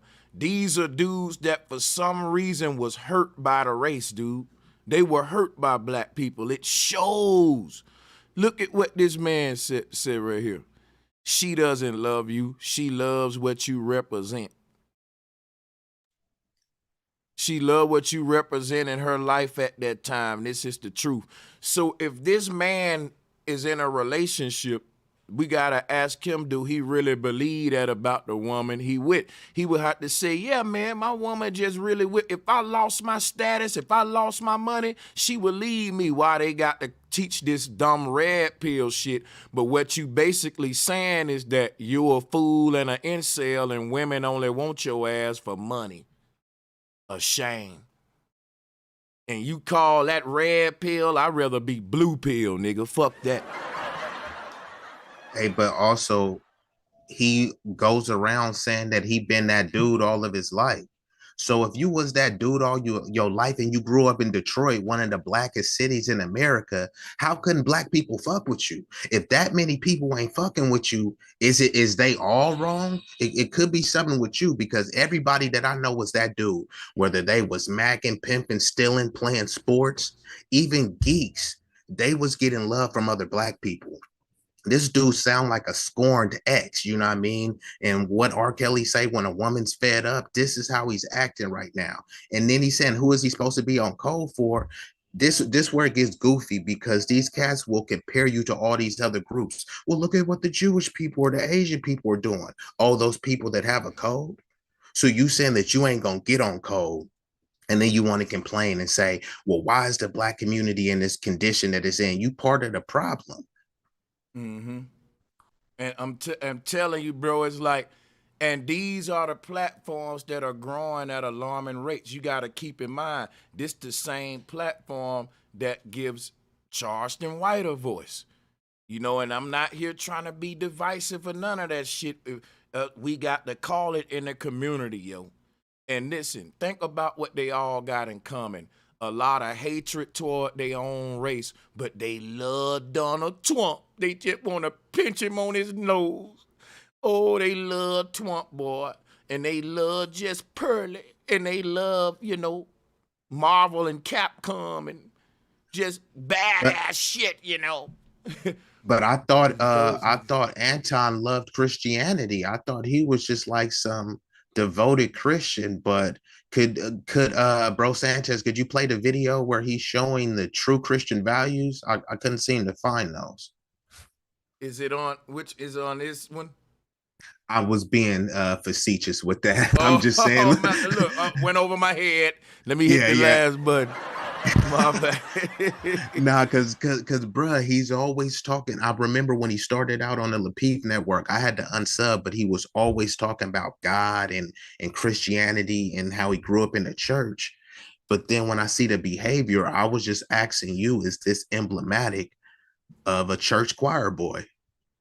Hey man, I'm gonna tell you right now. I don't want to roast the brother, but this picture right here says a lot to me, and I'm gonna move on. And I'm gonna tell y'all something. These dudes ain't consistent, if you ask me. You know what I'm saying? Their channels don't really help the black community. It's a bunch of gossip. It's a bunch of questions like this right here. Let me show you. Rescued. When was the last time you apologized? What was the last thing that you apologized for? Do women have a right to be afraid? All these channels do is sit around and talk about fucking and sex all day. Because Western world and American society is over-sexualized, that the biggest channels in these spaces among in our society just sit around and ask shallow-ass sex questions. Do women like it from the front or from the back? Well, I like it from the back. Well, I like it from the front. Well, me, I like it from the side, girl. You know, like... Does he have to be 6 feet? Etc. And I want to touch on a point that you was talking about earlier. These dudes being the main ones saying that they popped a red pill and that they are anti-simp. And then as soon as Pearl shown, you know, the fangs of the viper that she is, what did they do? Pulled out Captain Saberho. I'm talking about they was faster than a speeding bullet to save her. But I thought y'all was anti-simp. I thought y'all was red pill, but they always revert back to what they originally was, nerds and incels. So now that they getting a little bit of YouTube bag, they think that they got a bit of more bravado than they actually do. But it's like internet is virtual bravado. When they step into the real world, that's not the type of respect they command. You know, so they just be living in kind of this meta Manosphere, you know, where they actually hold rank. But as all of these dudes admit, dudes, men, males, niggas was not fucking with them. But online, a bunch of faceless trolls is, so they seem like a god. Yeah, man. I'm talking about just sit around. Dude, ever since Kevin Samuels, I used to watch the Kevin Samuels shit. And I get what he was doing. He was trying to get women to see that you kind of aiming too high for a man. You're not realistic. You know, you want this 6-figure dude, 6 feet, all this shit, just sits mark of the beast. But that shit ain't realistic, you know. So, but my thing, I get Kevin. I ain't gonna lie, I miss Kevin now. I miss Sinful the P now, because when you look at this shit For real. now, Shout out man, Sinful. Sinful was my dog. Yeah, man, I miss them now. For real, because now it's just a bunch of folks sitting around asking little stupid ass questions like this and shit. Afraid of men. And Sinful was calling cats out. Like he reminded me of you, bro, Sanchez. He would want the smoke. I remember he would go on channels. He would at least do roasting. Cats wasn't roasting like Sinful, but few was ready to even come back because they knew they would get eviscerated. Man, yo. God damn, bro. This just crazy to see what happened to this black manosphere. And look, it'll never be the same. People don't realize that the Pearly situation is a turning point in the history of the black manosphere it'll never be the same, dude. How do you come back from that? It's like if you in the hood, it's like if somebody got caught doing something with kids or somebody was ratting, it's like it ain't no coming back. It's certain things it's just no coming back from. This is one of those things. The way Cats was caping, I had to unsub. It's no going back. And that's another reason it ain't going back too, bro, because like this shit made a whole bunch of niggas pick sides. And I'm so glad O'Shea chose the real side. See, I like this situation. It separated the real from the fake for real. And see what I think O'Shea ought to do, since he's saying fuck them niggas, I ain't affiliated with the Manosphere, he ought to come out with a whole nother name for a space and make fuck having your own channel, your own this, your own space, nigga, that you made. Cause guess what, right? He got the power to do that and pull and all that, nigga, and he can create a whole nother sector based on the people that failed this test, going with Pearly, and so you'll have a Pearlosphere, and then you'll have the new shit that's formed out of the real niggas, goddammit, who, you know what I'm saying? So that's crazy. But it's definitely gonna be split up though now between like two different sectors, the ones that's fucking with like the whole Pearl shit and the ones who ain't. But you know what? It's already been like that. And I think that this situation, like you're saying, is actually beneficial so that it pulls the mask off. So you don't have to speculate and say, nah, this dude is a suspected coon. Now he just pulled the mask off and revealed all of these people revealed themselves to be blatant, unequivocal coons. You know what I mean? So I think it's beneficial and people should be fortunate that it happened. Hey, you know what somebody said? With all due respect, Sanchez, you did have smoke for Kevin Samuels, but you know what? I'm real. I got a guilty conscience and a heart, and so when my shit go to fucking with me, I'll go on and say it on the live that I'm wrong, nigga, because I'm gonna tell you what it was with me.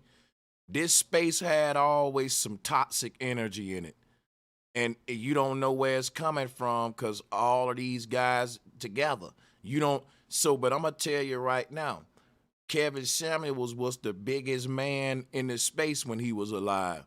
So anything wrong with the space, we tend to look at the biggest man. And that's what the mistake I made. Now I realize he was actually the solution. Cause now that he's gone, I'm seeing the grass ain't greener at all, nigga. It's fucking wow. Hey, bro Sanchez, it's almost like when the US, they actually have coups with the cartels and stuff. And the reason why they be aiding and abetting, one of those head honchos is because they know as soon as that dude get taken out the picture, it's a bunch of underlings, trying to come up and say, hey, I'm the king now. You feel me? Once and I'm not saying Kevin Samuels was the king. I'm just using metaphorically. But you saying he was at the top of the space. So once he, met his demise, other people are trying to fill that void, whether they believe they Kevin Samuels or not. They just saying, let me just get a little bit of the clout by association. Let me get clout, currency, and benefits by association. How is that not some culture vulture? How is that actually not some, I don't know. How is that any different from what they accused the chicks of doing, right? The chicks trying to get up under a dude, you trying to get up under Kevin Samuels' wing and ride his coattails without giving them proper reverence, steal his talking points. They would be pissed if Bro Sanchez or Be Easy did that. But if Pearl does it, they want to line up to drink her bathwater. Make it make sense.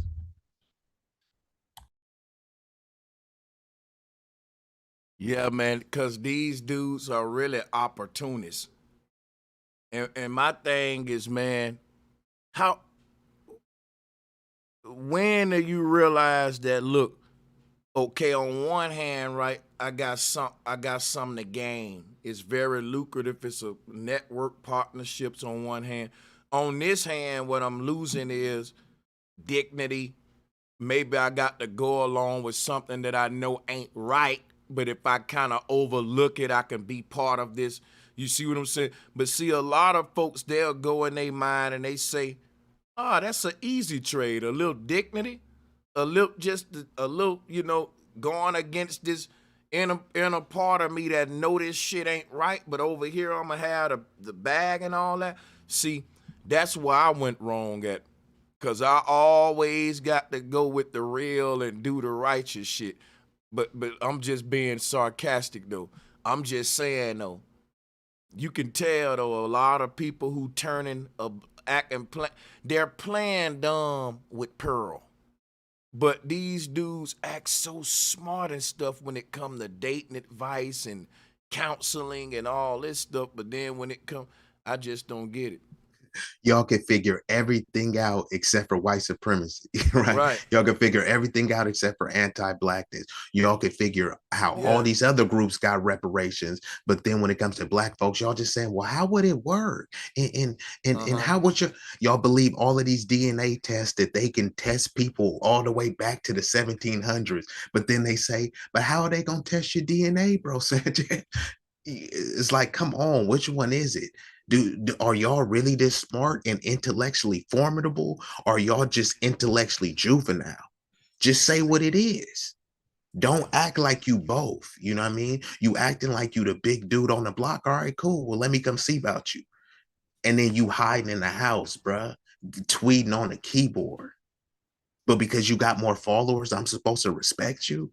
And then even when cats bring up the money, bro, Sanchez, I don't know your background, but you seem like you got some hood in you, bro. So you know, bruh, when Cats is about to throw hands, nobody is saying, bro, Sanchez got more money than me. I'm not gonna fight with him, right? Bro, Sanchez got better Jordans than me. I'm not gonna. It's like if bro Sanchez want to see me, then we gonna throw hands. The fact that he doesn't have more money with me, I'm gonna try to knock him out even more. So I don't know why people even bring up the money and the subscribers and then whine about, you know, oh man, I wish the stuff I could say. Bro, you know you're not gonna do none of that stuff. So just keep it internet. Because all of that money, all of the jewelry, Rolex, Tesla, you can't bring a Tesla to the fight with you. A Rolex ain't gonna save you in a fight. And what you said earlier, this is what men used to talk about: self-defense, how to do judo moves, martial arts, and firearms. How are y'all talking about y'all conservative? And one of the biggest things on the right and the GOP is Second Amendment. None of these coons is talking about firearms. What? Man, these dudes, black dudes, get their money up and they talk about a pedicure they just got last night, how they get a $300 nails done, a pimp get his nails done and shit. You know, these niggas talking about how they hiring maids and flying first class. Cool, I get it. Hey, clap for that. My only thing is when black men get their money up, they pamper themselves. When white men get their money up, they prepare themselves. I'm telling you, the only time niggas will put their money toward anything that's toward organizing their people. See, and that's another thing. When a lot of these black dudes get money, they like to say, I don't owe black people shit. Why would I fuck with black people and they didn't fuck with me? You know, when I was coming up in life, the number one people that hurt me was black people. Tommy say that a lot. All of these dudes say that shit a lot. Guess what, y'all? Don't you know that the people you in proximity to gonna hurt you the most? They gonna kill you the most? They gonna give you a cold when they catch a cold the most? Cause that's who you buy. And they don't talk about the only reason why you was by that many black folks is because you was redlined and segregated. You want to be over there with them folks, but they didn't want you over there. So unfortunately, the harm that came to you was by the people that you was in close proximity to. But if you had grew up around, you know, the non-black folks that you was worshiping, it wouldn't have been just this grand experience simply because, you know, you got to flee the people that look like you. That's some goofy stuff. Most of the crime that's perpetuated against white people is done by other white people and other races. The stats that anyone could look up. They look up all the stats when it comes to black women, but that's just a stat that you don't care to, you know, delve into. Goofy shit. Yeah, man. Like these dudes really think that like You can ignore any kind of systematic inequalities or any kind of systematic flaws that's targeting a certain group, right? Oh, bro, Sanchez, they think you could pray it away because that's what they say. You just need more church, more of the Bible in schools. Yeah. And you know what else they say? Or that you just ain't grinding hard enough. You know what I don't like about this Pearl situation?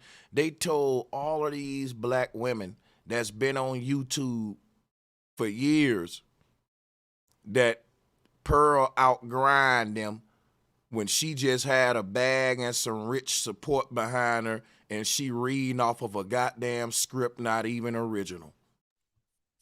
They saying she worked harder, but none of these coons have talked about her plagiarizing.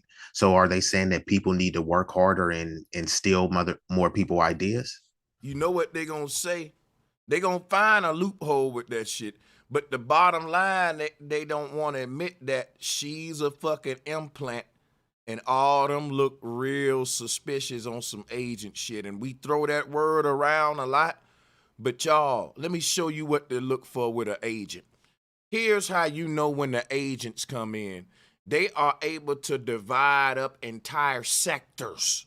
This would people like with the flat earth shit. You notice how when the agents came into the flat earth shit, we didn't know who was who. We were turning on each other, split all that shit up. They came in with the censorship and algorithms. Mad Mike Hughes made us hot with the crash. Boom, boom. Andrew Tate is their Mad Mike Hughes. He the crash man. Watch this, right? I'm telling you, everybody following this little red pill movement here, man, this whole little MAGA shit, I'm telling y'all, that shit's controlled, bro. That is not no grassroots shit. I've been dealing with this power here for like years on YouTube. It's a whole little network of niggas. So what do you think about this green movement, Sanchez? What is it? Knowing your connection to this land. I know my connection to it. What I'm telling you is that go ahead. A lot of us black folk don't. They say that we're not connected just for the simple fact that we black. Hey man, I'm trying to show y'all because people like to say agent. People, watch this, right? Don't y'all know that this what we call in a black manosphere space is $1 million space? Meaning that space is generating millions of dollars a year. I ain't making that up, man. Look, it's like 5 YouTube channels by themselves generating that much on their own, just on a few channels. Now look, Pearly, and I ain't pocket counting, but you can pull this shit up online. I think the last video I saw they put up, she making around about anywhere from 600,000 to 4 million a year. You can pull it up on the shit. I'm a pocket watch because look, we got to see now a white woman that just came into the black manosphere, and this is what she's fucking. Hey. But they can't tell you how much harder she worked. And O'Shea actually pulled some receipts. He said she was doing 80 to 90 million views per month.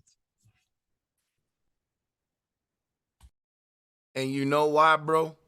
Because all of these little red, see, here's the thing, man. There's never really was you had a black manosphere, and that was slowly infiltrated with the red Pearlosphere. And with the red Pearlosphere came the Kanye West shit, the Candace Owens. And that's what I call the Manosphere. Yeah, there you go. That's why I like that, the Manosphere, man. Or AKA the red Pearlosphere. Because the whole pill shit was real. That's, to me, new age manosphere shit. The whole sigma male, beta male, Charlie male, delta male, alpha male, epsilon male, phi male, psi male. Let me get it up, gamma male. You might, let me look at what is a gamma male. Like all of this Greek wow, a gamma male is a male that is third in a social Omega. hierarchy. Like this is right. What kind of male are you? I'm no male. I'm a man, nigga. You males need to leave us men alone. Hey, bro, Sanchez, the thing about it is these dudes know there's never been an interaction in their life where a woman has said, hey, what type of male are you? Are you an alpha or a sigma? And they've never been in a position where they said, hey, let me take you to dinner. I'm an alpha, by the way. Like, so they're using this terminology online that they don't even comprehend even the nuances of it. Yeah, because soon as you like that old male shit, because you know what a nigga gonna say? Oh yeah, you a male, Sanchez. That's dealing with your sets, man. I'm a man. I know they got male and female, but I got to be specific now, because soon as a nigga say he a male, they gonna say what type of male? A cis male, a that male, a this male, a that male, a beta male, a gamma male. But when a nigga just say, man, I'm a man, bro. I'm a grown ass man, and I don't play them little male Greek little games and shit. What I got out of that, a man comes with respect and responsibilities, but a male comes as a package. It's a package deal. Yeah, that is fire. Like the male, you know what I'm saying? Bro, that shit right there gonna get a bum. Yeah, man. On y'all ass, though. That was fire, man. Because look here, man. A man ain't validate. A lot of niggas feel a part of something. And you know what that come from? Being hurt. Being hurt. So they'll start to say, well, look, I'm a gamma male, and I'm gonna make a whole revolution full of gamma males, and us gamma males gonna take over the world. And we're gonna show them that the gamma males were the best one out of all of them. You know, these dudes like the fucking, like that shit be a team. What kind of male you is? Oh, I'm an alpha. Man, I think, I used to be a Charlie last year, but I updated. I'm more alpha now, you know. It's like you can't sit with us, right? Only alphas at this table. Yeah, man. Right. Alphas at this table ass shit. Right. And got that, yeah. Hey, but look, this is where the clown shit comes in, because this is why I was talking about in the streets. You know, on the streets, right? You can't just jump off the porch one day and say, hey, I've been a nerd all my life. Now I'm a gang member, right? Somebody has to validate you. You have to get annoyed and jumped in, put in work, etc. So what these dudes are doing is being geeks, nerds, dweebs all of their life. And then suddenly they read a couple books and they say, I'm an alpha now. And they get a bunch of other dweebs to co-sign him, and now suddenly it's a pack of alphas. But who validated that, right? A bunch of other incels that subscribe to you, and then suddenly they'll this is where the fake it to make it model shines brightly, you know, because people take a couple courses, steal a couple talking points, and they appear to be that real thing, you know what I mean? But they really is the mystery meat. It ain't no real sirloin burger. It's that impossible beef. You feel me? Yeah, man. This shit's crazy. Like, this YouTube shit so full of, bro, it be niggas that's, you look up and you be like, damn, I didn't even know I was competing with this nigga. You know what I'm saying? You go across these dudes. I got to stop listening to a lot of these dudes' channel and just go back into my little cave. But these dudes know they make good content with their hypocrisies, man.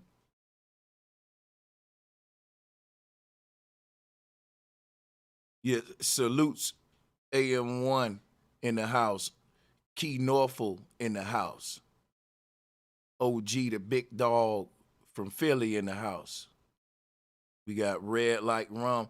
Yeah, AM1, I saw you over there getting down in that Adobe, man. I got it myself, but boy, you really you on another level with that shit, boy. What you be editing, video editing, bro Sanchez, or what?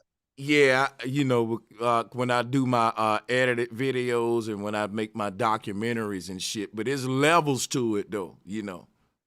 It's a lot of elements to that shit, you know. So how advanced you want to be with the program, just like with Fruity Loops, there's levels to your using of the software and shit, you know. Yeah, That no, I nigga, understand. that nigga They got AM, yeah, he's a beast with that shit. Yeah, that's what's up. Yeah, I be doing video editing and stuff too. I like the Adobe and Final Cut, but they got some programs too that's a little bit lower, but you can do a lot of the same stuff. There's a Wondershare, Filmora, DaVinci, Resolve, a couple other ones. And now they got a lot of even phone apps because a lot of phones shoot 4K, some even mine shoot 8K. So like CapCut, you could do some crazy stuff on there. So Yeah, and man. and it will even render faster because even if you have a computer, a lot of times when you edit in the rendering, bro, you'll be waiting all day and you got to run out. So Yeah. just if you need to do some short form editing, try using your phone. The rendering is even better than a lot of computers. That's crazy. But yeah, man, I had to cover it AM1. There was a lot of hypocrisies going on, man. You know, I think that like I said, a manosphere never be the same after this shit, man. I think it's good though. I do think it's good, but I do think I do think that it should be it's a lesson that I don't think it's gonna be learned for real, unfortunately. That's just I hate to be negative. I don't think niggas gonna learn, man, because Many people don't think nothing was wrong, so I agree, right? Why would yeah, they learn the lesson when they think what they doing is right or just? yeah, man. You know what if somebody say what's the lesson they need to learn? They need to learn how to preserve their space, black men. And I'm saying that intentionally, black men, because the shit was called a black manosphere. Listen, you can be a black man that's against the word black and all that shit, but still debate that shit back in the day on a Rumble. It was just a black male space. It was dominated by black men. It may not have been you or him, but it was to know that, like, it was a few channels they weren't that big at the time, but they had the space was control. I literally watched this black manosphere shit grow, and the more it growed, I watched this other whole entity swoop in and just. But when that shit came in, it was like it always been there. We just disagreed on these few points. But guess what though? When you start, bro, when you start saying, hey, this is the black manosphere, and to keep it authentic, that was one of the O'Shea was talking about that on his channel. He said, look, man, this space was built for black men to come together. You know what I'm saying? Politic network and shit like that. And it was very carefully controlled to it wasn't just on autopilot. Niggas wanted to make sure to be known that it's controlled by black men. But slowly but surely, that whole concept right there went out the door, man. And it was just about whoever get the most views, they can be the voice of the manosphere. So when the powers that be found that out, they start putting plants right there, giving them the views. Niggas just blowing up overnight, fresh and fit. This one and that one, you never heard of them. Niggas been in this shit for years and ain't blow, cause that's the grassroots movement. But they can fucking block that grassroots narrative out with these folks that just pop up overnight. Like in the music game, we would call that a industry plant. You just pop up and you got a hit and nobody never heard of you and shit, you know. Yeah, it's definitely no different going on with this. And what they gave up with the Black Manosphere. First of all, this is so weird because the reason why they had to delineate and make a Black Manosphere is because they was getting disrespected in the complete Manosphere, which is predominantly the white Manosphere. See, the white Manosphere tried to say, hey, look, we never brought it about race, but what they do know is that there's a pecking order, and they don't mind if blacks is involved in the Manosphere as long as you guys recognize that we are at the top. So once the blacks seen that, and they was dealing with the racism from a lot of these Manosphere dudes fan base, they tried to delineate. You know what I mean? So it's like, why are y'all acting like y'all don't know about white supremacy and all this other stuff when y'all experienced it? This is why you had to separate. Because that's that boule. I'm telling you, the boule infiltrating secrecy. And think about what I just said about these big channels that come out of nowhere and they pop up in the Black Manosphere. I just showed you with Just Pearly things. She ain't even creating her own original content. That video show that she copying a lot of her questions and shit, bro. That's like a cheat sheet in class. Come on, and she has producers and directors, right? So someone else is producing and directing it, not her. See, what they know is that anybody getting the views and shit can give you the same regurgitated bullshit. And long as they push for them to get the views and stay in the algorithm, because we may say, well, what'll be the point, Sanchez, for them to spend all that money so that this woman can have more views than everybody else? Because they know that once she get the views, that they're gonna give her the narrative. All of the black dudes in the Manosphere gonna go over there like rats do on a piece of cheese. Like, ooh, who is this? This just Pearly. Ooh, who is that? Ooh, because they see the damn numbers. But they never say to themselves, they regurgitating the same bullshit. What's original about them? It's just a new talking head, a fucking plant. And that's what I'm talking about these goddamn plants. You know when some a plant, because the plant can't be original. The plant looks back with his agents and say, oh, this is what they people like. Can we mimic that? And they like an artificial version, and they go and do that shit. But this is how you know these people are plants, right? You ask them, what was your journey to get so big? Like you just came out of nowhere, and they always got this Jesus story. Well, I grinded hard. I didn't sleep for 10 years. You know, I didn't drink water. I didn't eat food. I didn't fart. And I just made videos every second and uploaded them. And whoop, here I go. And you know they just got I'm just making that up. But I'm just saying, how you know a plant is everybody got a legitimate grassroots, how they had to build their shit. Nothing come overnight. We always say that. But the plant shit come overnight. The plant, his shit come overnight. And then when you ask him, well, then how your shit boom, boom, boom, boom so quick, he always got to say, I outgrinded you. I outworked you. You ain't working hard enough. You know what I'm saying? So that's what they doing with Just Pearly. They say, y'all hating on her because she outworked all the black women on YouTube and rose to the top. I'm like, bro, if they can take any motherfucker out the back of an alley and clean them up and put some money behind them and give them a scripted algorithm that's catered to a certain dynamic, and that person will take off on YouTube bigger than Sanchez. But that ain't grassroots, though.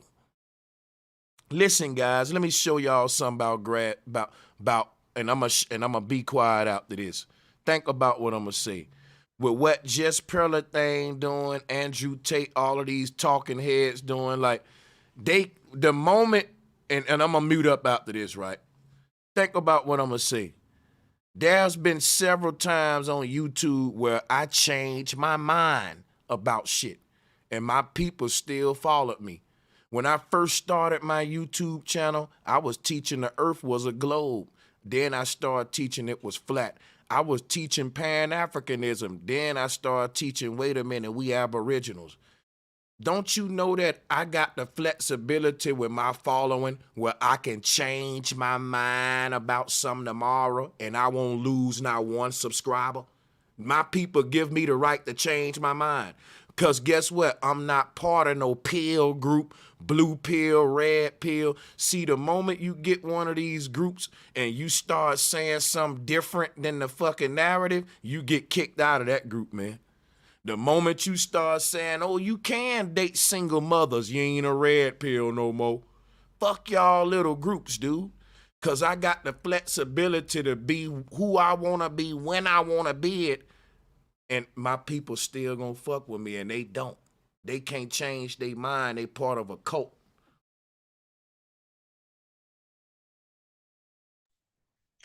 Yeah, no, I agree with you, bro. And I want to just say too about the whole Andrew Tate thing. I've heard some dudes saying that he's actually black, and now I was like, "Come on, bro, are we gonna do this, bro? Since when did he become black? His father's black. Does he identify as black? Yeah, but he's black and white. See, that's the problem. When somebody tries to say that they're black, and just because one parent is black, but they won't acknowledge that. Look, there's nothing wrong with being black and white. There's nothing wrong with being black and white. There's nothing wrong with being brown or yellow or green or red. But when people try to ride the black train or the white train, and I noticed this with a lot of people that try to act all black, and you'd be like, well, wait a minute, but your mother's white. What, are you forgetting about that? And also you're white passing, so let's remember that too. Society's not going to look at you as a black male, because if you look at Andrew Tate, he doesn't look like a black male. He looks more like a white passing male. And sometimes it's selective blackness, right? So when some people, they want to use the N-word, I'm black, I could use the N-word, but then other times they say, well, I'm actually am biracial, I actually am mixed. So you're delineating, you're saying you're not black, I'm other, I'm mixed, I'm biracial. And like the brother said, there's nothing wrong with that, but don't just try to jump back and forth and conveniently say, hey, if I want to do drill music and do this. That's the big topic now, is where we come from, and we need more people to speak up about being mixed. Like what's the differences between the two different cultures? You know what I mean? That will help a lot of people. A lot of kids that's on YouTube looking at this in middle school, 9th grade, 10th grade, 11th. You know what I mean? That's something I can try to set up and make that happen. Hey, this is what I want. What y'all think about this, right? Because I've been calling out Myron for Fresh and Fit for a minute, right? And somebody else was doing such a good job pointing out some of the shit I was pointing out, right? How basically most of these dudes is teaching these guys that a woman basically stay in the house, shut her mouth, cook and clean, suck dick, and all that. And the whole thing about it is, the reason she should serve her man and basically be this servant and shit like that is because, he's a protector. If somebody break in the house, he's going to be the one that go and risk the life. If we outside and some dude walk up to you, he going to have to fight him, boom, boom, boom. Now, you might not never get in a physical altercation in your life. So, but she, under this one chance that somebody break in your house, right, that she got to be a daily fucking servant. Now, when you talk like this, dude, say that's simp talk, Sanchez. That's right what Myron's saying. But y'all niggas ain't being reasonable, and that's the toxic masculinity that's got the family divided right there. Niggas is really asking for too much because, goddammit, Myron them shit got broke in and they wasn't even there to stop it. But these the same dudes that's talking about if the house get broken in, the man's gonna be there. But they shit got broke in and they weren't even there to stop that shit. It was Myron, one time where one of their homies or their former homies pulled up on them, and then Myron, I think he grabbed it. Yeah, the dude said square up, and then Myron grabbed his pistol. Yeah, well, that's the thing. Myron, Amaru, because he ain't Myron. My Run Gaines is a made-up name for his run, the gains during his run. He was on my show. in 2020 when he was Unplugged Fitness. And they used to call him Butt Plug Fitness because they caught him in the bed with these guys. The pictures is online. They're in college, laying in the bed. Now, if a dude comes over and you're laying in your bed and he puts his head on your chest, a normal man is going to push him off, and it's probably going to be an ass whooping that ensues, but not Myron Gaines sitting there smiling with a guy laying on his chest. This is like I said before, these guys are not heterosexual. That is not a no type of disrespect. Hey, whatever somebody want to do, they want to do. When I see guys, and I'm the first one to call out simping when it's simping, because there are a lot of simps out there. The red pill is the blue pill. That's why, like, I have a lot of people that come on my show that are black pill affiliated, because it comes from, I basically wrote a book called The Black Pill to let people know, like, look, this is what the black pill is about. It comes from the Matrix movie, the red and blue. The red was the truth, the blue was Fantasy Island, right? That was brought into the cyberspace after the movie The Matrix. It was brought into cyberspace on MySpace, and you were blue pilled if you believed 9/11's official report. But if you were red pilled, you knew that the government was lying. Then the pickup artists and the dating roaches, they took the red pill and said, no, game is red pill. And what I'm selling you is red pill. And this is how it got infiltrated by these suckers like Rollo Tomasi and Richard Cooper and 21 Studios, which is basically 21 Closets, Donovan Sharp, who basically tried to say he wasn't married. Now that's a simp, simping for a single mother that was basically a drug addict, tried to lie and said he wasn't married, got outed and everything. And we were the ones that outed him first. Now guys are catching on. We outed Butt Plug Fitness, who changed his name to Fit. And then he found that little amphibian looking motherfucker, the frog that sits next to him. So we call him, you know, ostrich and frog. Roasted the shit out of them on my show until eventually they got angry enough. So, you know, when people see, I could find those pictures too, but I think they're online. A lot of people don't notice because we had to delete a lot of videos because they started attacking the channel like they do still till today. And I started realizing, like, wow, the red pill is misogynistic. They, like, I don't believe there is a thing called toxic masculinity. You're masculine. Masculinity is masculinity. The toxic behavior, that's a real thing. And it goes on both sides. It's like saying there's no such thing as toxic femininity. There's femininity and there's masculinity. But this language of English, you know, the Anglo-Saxon language, the English, it has a way, I call it the language of deceit. This language was created, English, modern English is not only more than, say, 300 years old. If we go to read something in Middle English, we can't even understand that. Forget about Old English with a where often and all of that shit, which our language does stem back to German and Latin with a little sprinkle of Greek and some other shit in there. But when I started calling out all these suckers, they got mad. They got mad because they never knew what it was to be in the presence of a real man. Because even if their fathers were men, then maybe they would understand where I'm coming from. Same thing with the Tate brothers. For a guy who tries to identify as black and forget his white side or his whatever else, Russian, Spanish, whatever's in there, right? But then to say in the same breath that racism does not exist, it just it says more, you know, than what, you know, he's really saying. You got to look in between the lines. But yeah, that's just my take on exposing these. As a matter of fact, I got a clip on my channel of when Butt Plug first came on, and you can see him there when he was a little younger with the skinny neck and the beak, you know, because his nose, he got that beak, the Arab beak, the Arabian beak, that his family's from Sudan. And nothing against people with the beak, but the thing is that he's not what he says he is. There's a lot of fakes and frauds on YouTube, and that's okay if they want to be that way. Don't try to act real then. But yeah, there's a long history with Fresh and Frog, man. Definitely a long history with that.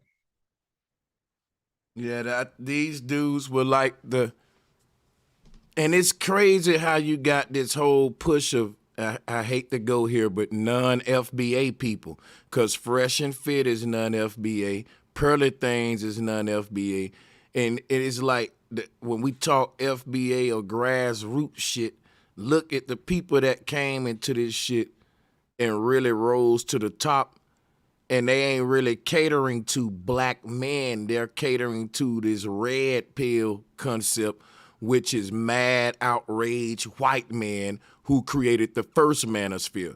Black men model they shit off of that. But see, and they did like the damn black women did during the feminist movement. They adopted a bunch of problems that white men was having with they women that we weren't having with ours, nigga. We was getting it. We was good. Hey, and bro, Sanchez, peep, this is ironic, right? These the same people that was anointed Kevin Samuels as the Godfather. They loved that average at best video about the black woman. Pearl is below average, and they over here groveling to this chick, want to eat her booty, drink her bath water, suck her toes, and she's below average. But when it's an average at best black woman, they like, yes, 1 million views. I'm all for the ridicule and humiliation. The clownosphere, the coonosphere, the magosphere, simposphere. Well, when if they, any guy, like, we could call out women's bullshit, and that's real. But when they harp on that, I look at that as it's a sign of, and hey, if somebody wants to be homosexual, fine. But that's an indicator of that. There's no man that continuously complains about women that I can say is fully hetero. I see that clearly. And they got mad because when you pull people out of the closet, they get mad when you open the door and shine a light on them. Just the way Myron Gaines was caught with pictures in bed with these other men. Same thing with his other friends, caught taking pictures, walking behind people, taking pictures of their children. You know, people actually got mad at me for exposing that shit. And I was saying, wait a second. You know what I'm saying? Rollo Tomasi and all these guys, I don't even want to go that far into it because people get angry, man. There's some real ugly shit about these guys. It goes beyond just their hatred for women. Hey, this shit is really a religion. And I ain't gonna lie, can't no nigga from the red pill or this whole gamma title, sigma, social sexual hierarchy and all that. Like, I think I did a video about how the whole sexual social hierarchy chart is just bullshit. Salutes to me, myself in the house. What's good, brother? How you doing, man? I want to talk about what's cracking, brother? too. Yeah. Yeah. Y'all just want to, chop it up with y'all, give my little 2 cents. Yeah, go ahead. You got it. Yeah, I just need like 2 minutes. For sure. This is what I was saying in the beginning. Because remember, I was like, I ain't even know about the red pill or what that was. I was thinking the Matrix. And like the brother just mentioned, the red pill was the one that showed you reality. And then our community, which was supposed to be the conscious community, right? Which is now the red pill community, turned that into some simp nigga shit, right? And so that's what we're really talking about. Because when I was listening to Kevin Samuels, all I heard was plantation politics ringing in my ear. All I heard was the plantation bell. Hate the black woman, hate the true root, hate the queen. And once you hate that, and once you get to everybody in the community on the internet hating the actual black woman, our family structure is done. And so y'all know about not putting your hands on your brother outside the house, right? In front of other niggas. We messed up when we started having certain arguments in front of the internet, in front of the masses that aren't like, we lost what we call code, being on code. That's the real spark, right? And so my other point that I was typing in the chat was, if you really listen to what Pearly was saying, the only thing that made sense was she was like, well, they not learning the equipment. They not buying out the studios. They not knowing what they're not learning the mics. They're not learning the programs. And so what do you want us to do? That's what they've done with the music industry, right? With the record labels, with the 360 deal, like you broke down. So she's just doing this with the podcast realm. She's hitting them off ahead of time. So she's setting up a conglomerate and monopolizing the fact that a lot of, well, we call them culture vultures, because she's part of the paradigm that knows that certain communities don't have certain resources. And that goes back into the reparation talk and build as well. Because yes, give us the checks, right? But what we must do, which is another conversation we ain't really supposed to be having in front of these people, is we have to put into the infrastructure and resources to do these things for ourselves, film ourselves, know how to manufacture mics, computers, etc. Because all of the natural resources that go into these pieces of equipment are from our organic earth up under our native feet anyway. But yeah, that's what I really caught. What she said was like, ain't nobody else doing it. So yeah, it's a whole bunch of them that just want clout and want to be seen, and then they go off and do their own thing. But she's slick. She's a parasite like the rest of them. But yeah, that was my 2 cents. But yeah, y'all got it. Appreciate the bill for sure though. King Richards is the one she signed to the contract. I remember when he was trying to give dating advice 3 years ago, he got mad at me because I told him, well, once you sell your gold chain and fix your teeth.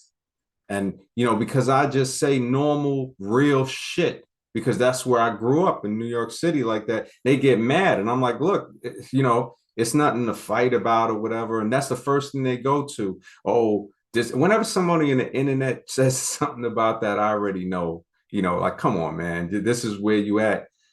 Yeah, it's crazy, man. There's a good point you made though, brother. Yeah, man. Good point. But even, I just want to say, even with that fighting thing, these same dudes be quick to talk about how emotional chicks is. But bruh, if you want to fight just because I gave you some pushback, you know, or a contrarian view, not disrespect you. If I disrespected you, that's one, you know, I meet disrespect with the same energy. But when we talk about intellectually sparring, I'm asking you a direct question and you want to try to bring up ad hominem attacks, that's effeminate behavior, bruh. All y'all do is complain about chicks all day, bruh, while displaying the same feminine, toxic feminist behavior that y'all complaining about. And oh no, go ahead. No, I'm good. Rock out. Yeah, one thing, man, about this whole dudes who asking for who arguing about reparations, you whining, you looking for a handout, y'all some broke niggas. I've heard it all, right? But at the same time, they'll say we crying when we having a political debate about reparations, right? But yet these dudes will literally be crying about to hang themselves on a rope because Trump got locked up, because Andrew Tate got locked up. You know, they literally be over there in a huddle like, man, what we gonna do? Yeah, they got him this morning. I heard the news too. For real? Oh, man, for real, man. Like, them niggas really be, you know, so they can... So Sanchez, I was going to say, when did people care about handouts? The country was built on handouts. Type in Homestead Act. That's all you got to type in. One of the biggest handouts. You know who get the most handouts? Billionaires, Jeff Bezos, Elon Musk. You know what a tax break is? A handout. You know what a subsidy is? Yeah, a handout. You know what a grant is? A handout. You know what a PPP loan is? A handout. What are y'all talking about here? The country was founded on handouts, bruh. Come on, man. But it's only an issue. And the thing is, they only use handouts as a form of semantics. It's all on framing. What is the difference between a handout and a subsidy or a tax break, right? The government is handing you something, but y'all was decrying about socialism. Look at Elon Musk. Why didn't he work so hard? You know what? He got government subsidies to the tunes of $4 billion from the government. Don't take my word for it. Look it up and tell me I'm wrong. Handout. But they're saying no, he's just building, he's being innovative. We'll give bro Sanchez $4 billion and let him innovate. Right. Oh, quit begging, nigga. No, that's a handout now, yeah. That's a handout, yeah. God damn. Well, now hands out is a handout, facts, for sure. What they did to the banks, that's a handout, the bailout. Somebody tried to tell me capitalism. I said, bullshit. I said, capitalism, when I invest in the business and it fails and don't get bailed out, now it's capitalism. Where the banks fucking do the shit, where does that money come from, that bailout? From my tax The other word for tax, the synonym for tax is extortion. That's what the word is. I didn't vote on giving Ukraine $40 billion or $90 billion, but people don't like to live in reality. They like to live in fantasy island. This is where these people live. They with Mr. Rourke and Tattoo and all these other people in Fantasy Island, and they try to bring us there too. Fuck that. I'm not living with that, man. It's just, when I think about the stuff with the tape, who cares about the tape? I was hoping they didn't get out. I'm like, all right, they're crooks, but he's gonna sit here and tell me racism doesn't exist. The people that say that too, who says that in America? They're too pussy to say they're racist, so they say they're nationalist. Now the word is nationalist, right? All somebody's got to do is look a little further, and they'll see through the illusion, man. Yo, it's common sense. I got one that's gonna really piss y'all off. I know y'all heard this argument since the Just Pearly thing fiasco. Slavery is definitely a choice in 2023. Am I the only one been hearing that one, bro? So one of the arguments that niggas, because the whole debate was about Just Pearly things signing these Africans for cheap and shit. And niggas is like, well, look, if they signing, how is that slavery, like Sarah Garvey was saying? And a lot of dudes think we free now, and they be like, I wonder why black people just ain't made it off the plantation. They freed the slaves, and my thing is a slave can't be free. When you free a person, they won't have the title of slave no more. They become a free man or free woman. But the concept of a free slave, the whole thing was they extended the plantation and created the whole modern day workforce that we see today. Slavery never ended, but a lot of these dudes, they gotta be agents, bro. They smart enough to know how this system of capitalism work, and that is a form of modern day slavery. But they just got more sophisticated with it. All I'm gonna tell them, bruh, it's not hard. Look up debt peonage. Okay, look up debt peonage, look up sharecropping, and look up convict leasing. You could get creative with it. You can say, what were the pros and cons of sharecropping and debt peonage and convict leasing? Vagrant laws. A vagrant law is considered to like a jaywalking law, which applies to everybody, but how often do you see non-black people getting pulled over for jaywalking? So with the vagrant law, where there's a bunch of black people that don't have property, if they're just standing somewhere, they can say, hey, where you supposed to be? You're loitering. I'm locking you up. Why do y'all don't talk about that? See, and this is where people is very disingenuous intellectually when it comes to the slavery, because people are talking about slavery as the genesis. The same people that say, oh, slavery, they don't talk about racial covenants. Just look it up. Don't take my word for it. Just type in racial covenants and look it up. Levittowns. Look up the 56 Commission Act, where thriving towns that they run in highways through. Look up, there were multiple black Wall Streets. People only talk about Tulsa because that's the only one they know. But look up Rosewood, Florida. Look up also Wilmington, North Carolina, and on. Tulsa was over 35 blocks burnt down. Do you hear any of these conservatives talking about that? They say that it's even more segregated now than it was at Jim Crow. This is in 2023. You feel me? All this stuff could easily be looked up. You feel me? You know what gets me is then they got us to where we'll say slave, but really it's a person that's been kidnapped, abducted. Abducted is probably the better word. So when somebody, get myself, yeah, I didn't know if your brother was saying something. Oh no, you was good. No, like that's what you like. The Moorish community, that's what it's called when they handcuff you against your will. It's like you're kidnapping me because I am the land. Yeah, but yeah, you got it. Yep. And really, if we don't want to use the word kidnap, abducting, they abduct people. And today it's messed up, because when I look back through just American history, and you see the carnival events when they were throwing rocks at black people's faces in the carnival. And, when I say to myself, okay, how could you, where is the maturity?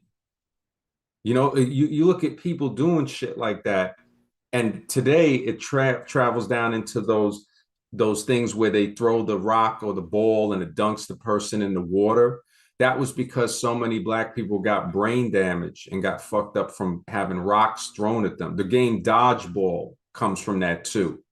In gym when I was a kid, and to understand this, you know, people And get even the song "Any Mini Mighty Mo," you know, the original lyrics. exactly, exactly. And these are the things that, you know, they have to be talked about in a certain way. You know, we can't be screaming at people, and you know, we talk about it regular like we do now, because you got some brothers. I think they purposely shuck and jive to get people to look at it and say, oh well, that's just angry, you know, an angry guy, you know, saying this, and he's, you know, again, it really messes up the brothers that really want to talk about the situation in a real context, like gentlemen, like men, you know, overall, and be able to talk with it with all different types of men, not to exclude white, black, brown, whatever, you know, mixed people. And that's a big thing that I noticed, that people they can't have that conversation. They can't have an intellectual conversation because I say, if you look back through history, there was no maturity. People got mad at me for saying, look, you could look at George Washington or Thomas Jefferson or Isaac Newton. And I'm saying, well, wait a minute, this dude is wearing makeup, a wig, and stockings. You know what I'm saying? So basically and heels. And heels, thank you. You know, but people get sentimental when I say shit like that. Just like also, I say about the pharaohs in Egypt. Also, with a lot of people were told that George Washington had wooden teeth, and then come to find out they were actually slave teeth. Wow. People teeth. You know, I'm gonna tell y'all something, y'all. I want to go real deep because y'all going deep, and I'm gonna go because look, I'm gonna say that the entire black community, as far as the men go, while we can't galvanize on some militant shit to be any kind of force to reckon with on any kind of levels in society like other groups, right? Because if you think about what happened when these dudes go to college and stuff, you got to think about the mind of like the fraternity niggas, the sorority niggas. These are the people that get pushed to the top of society, your Freemasonic niggas. That's why it's funny, like I show y'all pictures of them dudes spin eggs in each other's mouths and stuff. And I know it's funny and stuff, but the reason I show hazing. Yeah. Like they get patted on the ass, dude, with a wooden paddle, and some of them even have to go. They let the back of their thighs be purple and bruised up and shit. And my thing is, when you think of what's going on, is basically how much of yourself are you willing to ridicule, compromise, and all that to be part of a brotherhood, and we all get money together. And that'll translate to niggas selling out online, turning a blind eye when they need to stand up for their people. But they already been trained that, hey, I know if you dudes will spit the egg in each other's mouth and take this paddling, that you will tell a lie for me, that you will cape for me, that you will fucking do all that. So they broken already to be selling out at large numbers, because all of these, the youth are, if they ain't joining a gang, we tell them, look, go to school, but we don't tell them don't join a fraternity. That's just as worse as a gang. It's well the same thing. But I'm just saying it's one big push. Yeah, go ahead. Yeah. No, I just want to say it might even be worse, because at least with a gang, you know, you still understand, hey, look, man, I'm going to be discriminated against, and if I do something wrong, I'm gonna be punished and held accountable. When you in those fraternities, it makes you oblivious. They make you colorblind, right? All lives matter, but you know. But then when you go to their weddings, all of them don't look like you. You know what I mean? When you start going to the corporate board meetings, all of it don't look like you, and they just saying, oh, you should just work harder. They don't teach you about nepotism. Look it up. You know, they talk to you about meritocracy and all this stuff, but no, bruh, if they want to hire somebody, I'm out here in Silicon Valley, bruh. They are bringing Afghani, Pakistan, all sorts of immigrants in here. And a lot of them, they be fudging up their resume. If they got a homie in there, they'll just say, hey, look, he has a bachelor's degree. Who is going to check it? He's already got a pass. His boss put him in on there. And a lot of these degrees, I think they said in the 50s, only 30% of jobs needed a degree. Now they saying 70% of jobs need a degree. But when you get in there, you don't really even need a degree. You be training somebody that got a master's. You be like, man, this dude got a master's. I'm way smarter than him. It's crazy, man. You know what? Because I'm going to tell you something, y'all. I like this where it's going. Because everybody talk about this, get a good education and all that shit. I hate to say it. Man, get with you a good network of niggas. That everybody be saying you're wrong about it ain't what you know, it's who you know. But it's proven that a dumbass rapper who connected with the right people got a better chance of manifesting his dream, getting a millions of dollar contract on the road, all that, than a nigga in this country who got doctorate degrees and shit. I hate to say it.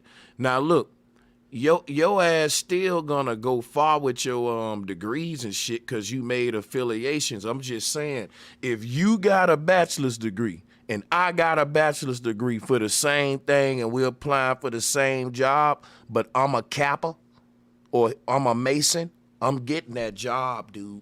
What they respect in this country is the Greek ladder orders, the Panhellenic Council, the Freemasons, all these orders, they don't branding and name recognition, right? So if we have the same degree, right, but bro Sanchez went to Chattanooga State and I went to Harvard, who you think is getting the job?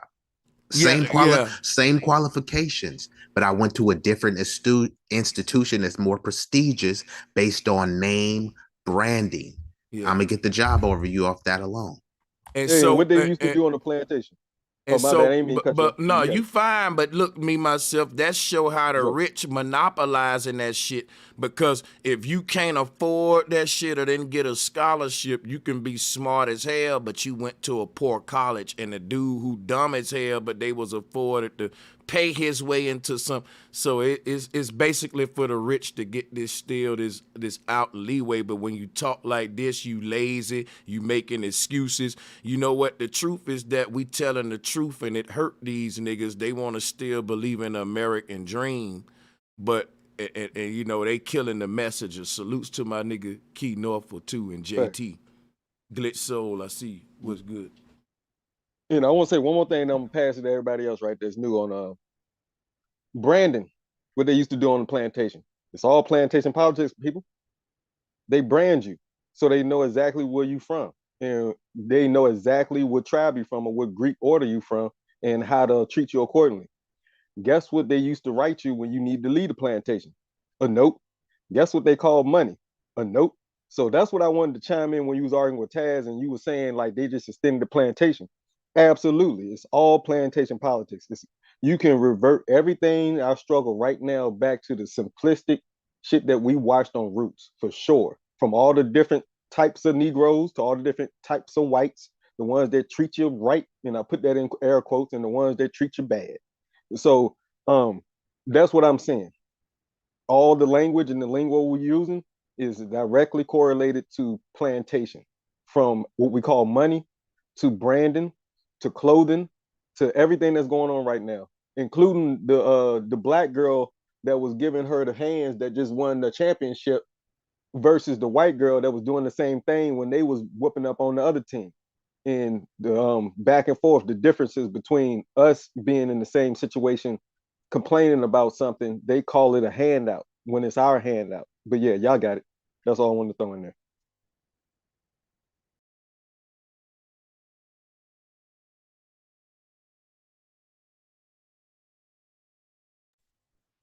I think it was on Key Norfolk. Oh yeah, it's whoever. Hey, salute, bro. What's good, my brother? Hey, much love and respect, man. I was just talking about this, you know, how the Masonic organization, man, they have people in every organization. A lot of people like to attach them to one organization or another, but they in all organizations, and that's what they do.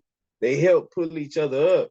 So I can actually have more qualifications or more skill than this person, but because this person is within the order or the brotherhood, he got somebody there that's able to pull him up on the ladder. Unfortunately, that's an opportunity missed for me. And we have to start understanding this because it's the black boule. Most of this shit come from these fraternities, shit that we get pride in. The black community get pride in being in fraternities when they're in college. They get pride in becoming a Mason when they get 30, 40 years old and on their jobs and shit. You know what I'm saying? Being able to brag about this shit. But this is the very thing that's holding us down, man. And we need to really stand on this shit and ruffle these feathers on these motherfuckers, man. Salute, bro. Flat power. Because look, man, think about this shit, right? They talking about the Manosphere, but they ain't really giving the knowledge that's gonna free these young brothers, cause they don't bring, like when we talk about niggas like Steve Coakley, these were dudes that risked their lives. The list goes on to speak their voice up against the powers. But what they got now is a bunch of dudes that's teaching the next generation how to be quiet, be complacent, get your bag and shut your mouth. All right, get what you shh. You right, play the game, keep your head down, and you can live it up, man. But see, you know what I'm saying? And to create that kind of mentality, you got to have niggas pushing this little gospel to where money justifies any kind of fucked up behavior and lack of integrity and all that. Right. And then they want to come and brag on you about money that they done sucked the dick for. You know, excuse my language, you know what I'm saying? But it's facts. You feel me? Straight up, man. You know, so that shit funny. Hey, that was wild, bro, but it was accurate though. Yeah, man. You know, and they do this so it make us look like, but then was I not good enough, or what was it? No, it's this pyramid scheme. You know, everybody want to go back to this pyramid shit. That's the I ain't gonna try to say that, but that's the whole beginning structure. Because we live in a 3D reality. That's the capitalization of this whole three-dimensional reality that we live in. That's where the all-seeing eye come to captivate that shit. See, they going into a whole nother dimension, but that's a little bit deep, you know, to get into. I don't know if you want to go that deep, but I'm with you 100% on the topic, man. You know, Illuminati all motherfucking day, bro. Salute.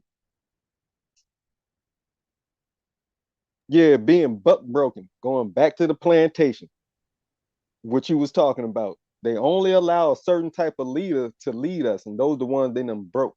And they break them with all that weirdo fuckboy shit.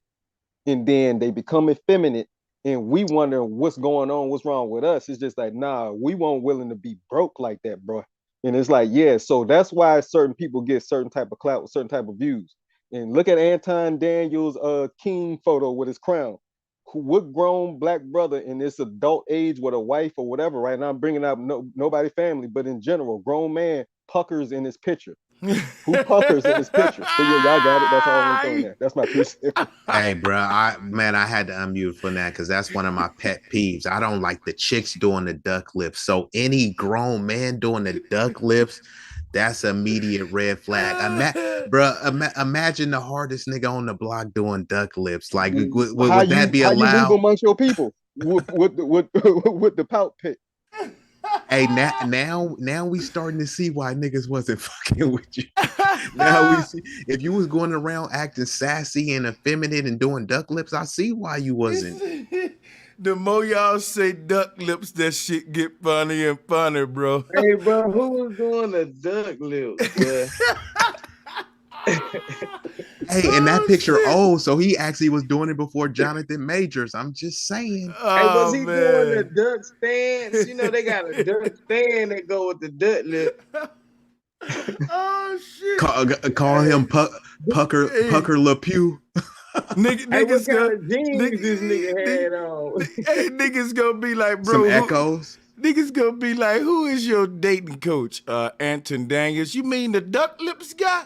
The goddamn duck lips guy. Hey, call him Pucker Carlson. Pucker Carson. Damn, that's a good one. I gotta drop one on that. Pucker Carson. Oh man. This is fucking epic content. Y'all hit that like button, share button, man. And that's who they put in charge of the community right now. They put these type of niggas in charge of the community right now, right? And that's what if we can't see through this obvious, the veil is so thin you can look right through it. It's sheer. It's easy to pull away the curtain now and see the bullshit they're trying to pull over our eyes. But yeah, y'all see it.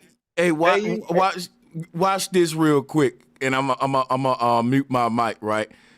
When Negroes started to raise uproar about the flaws in the system of in the systems of inequality in this capitalist system, they brought in a new prosperity gospel, which is to say, you know what? The reason this generational wealth gap is so big is because niggas ain't praying enough.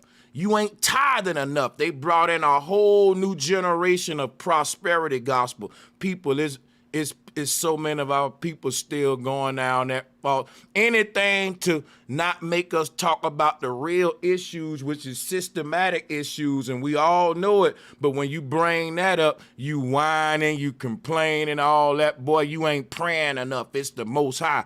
But see, when we got wise up to the prosperity game, guess what they did? They came, because I don't know if y'all know this, Blexit, and a lot of the organizations that Trump was bringing forth, and I think Jason Black was even talking about the MacArthur Foundation. But anyway, I don't want to throw them in there. The ones I do know, it's a lot of them, right? They got busy because a lot of us wasn't falling for the prosperity shit. We was still raising ruckus about the systematic issues. They took that same prosperity gospel and brought that into the community as the Black economic financial movement, to say that Black people just don't know about money. You ain't good with money. You don't have good financial advice. Anything but the systematic problems that we know is the real root, y'all. So they came with the same shit, and it's this same power that's trying to change the narrative away from itself because it's the root of it. And it's even more disrespectful because they saying, look, let us break down these numbers to you, crunch the numbers with you, because y'all are financially illiterate and y'all don't understand numbers. But then when it comes to reparations and all of the trillions that have been extracted and all of the property damage, all of the atrocities from the lynching and the wrongful convictions, then suddenly they don't know about numbers. They don't know what math is. They can't count. You feel me? It's wild, bro. You know what else they do, bro? See, they'll come into the hood, you know, and they'll blend with the people, and they'll teach the people the slave information. Like, there'll be a preacher in the church teaching the community about the Bible and the scriptures and shit. And then they'll go in the lodge and start practicing like the Rosicrucian and shit like that. Why they don't practice the same thing that they teach in the community? This should tell you that this is a motherfucking pyramid scheme, man. That this is that is different levels to that shit. It's an inversion on the money side. With a pyramid scheme, it's always screwing the people over at the bottom. And this is their whole symbolism. So then we get our people who like Black gatekeepers who ain't gonna never really be at the top of this shit, They just gate guard in the middle of the bucket to keep us from getting to the top. And then we be talking about a white person this or a white person that. What about the organizations that's gonna buck you because you don't go along with policy? See, they follow policy and they closer to you than this motherfucker is. They in your neighborhood. This is why you can't pop out the neighborhood. You understand what I'm saying? Yeah, no, Yo, but just Key like Norfolk. Sorry, bro. Yeah. Yo, but Key Norfolk.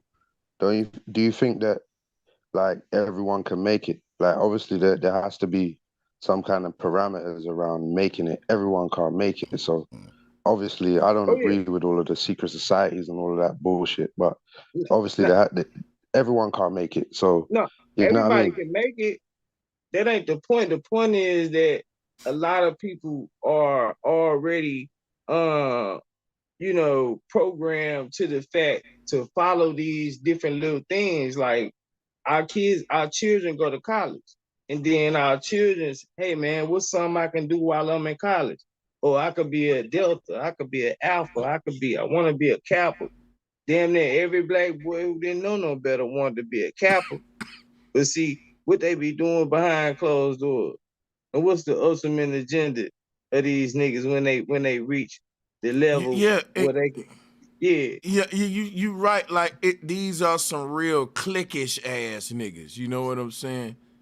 Exactly. The popular kids, man, the ones they know that can sway persuasion of the other person who might get people up to start some real revolution. You get what I'm saying? It's like, nah, let's get these cool niggas and bring them over here, pat them on the back because they love that shit. They always want to show up. They don't want to really be about anything. But if it looks like they is and they got the connections, oh, we got them. Come on, they can sway the rest of it. Get that one right there. That's how it goes. It's just like high school, bro. That shit lame as hell.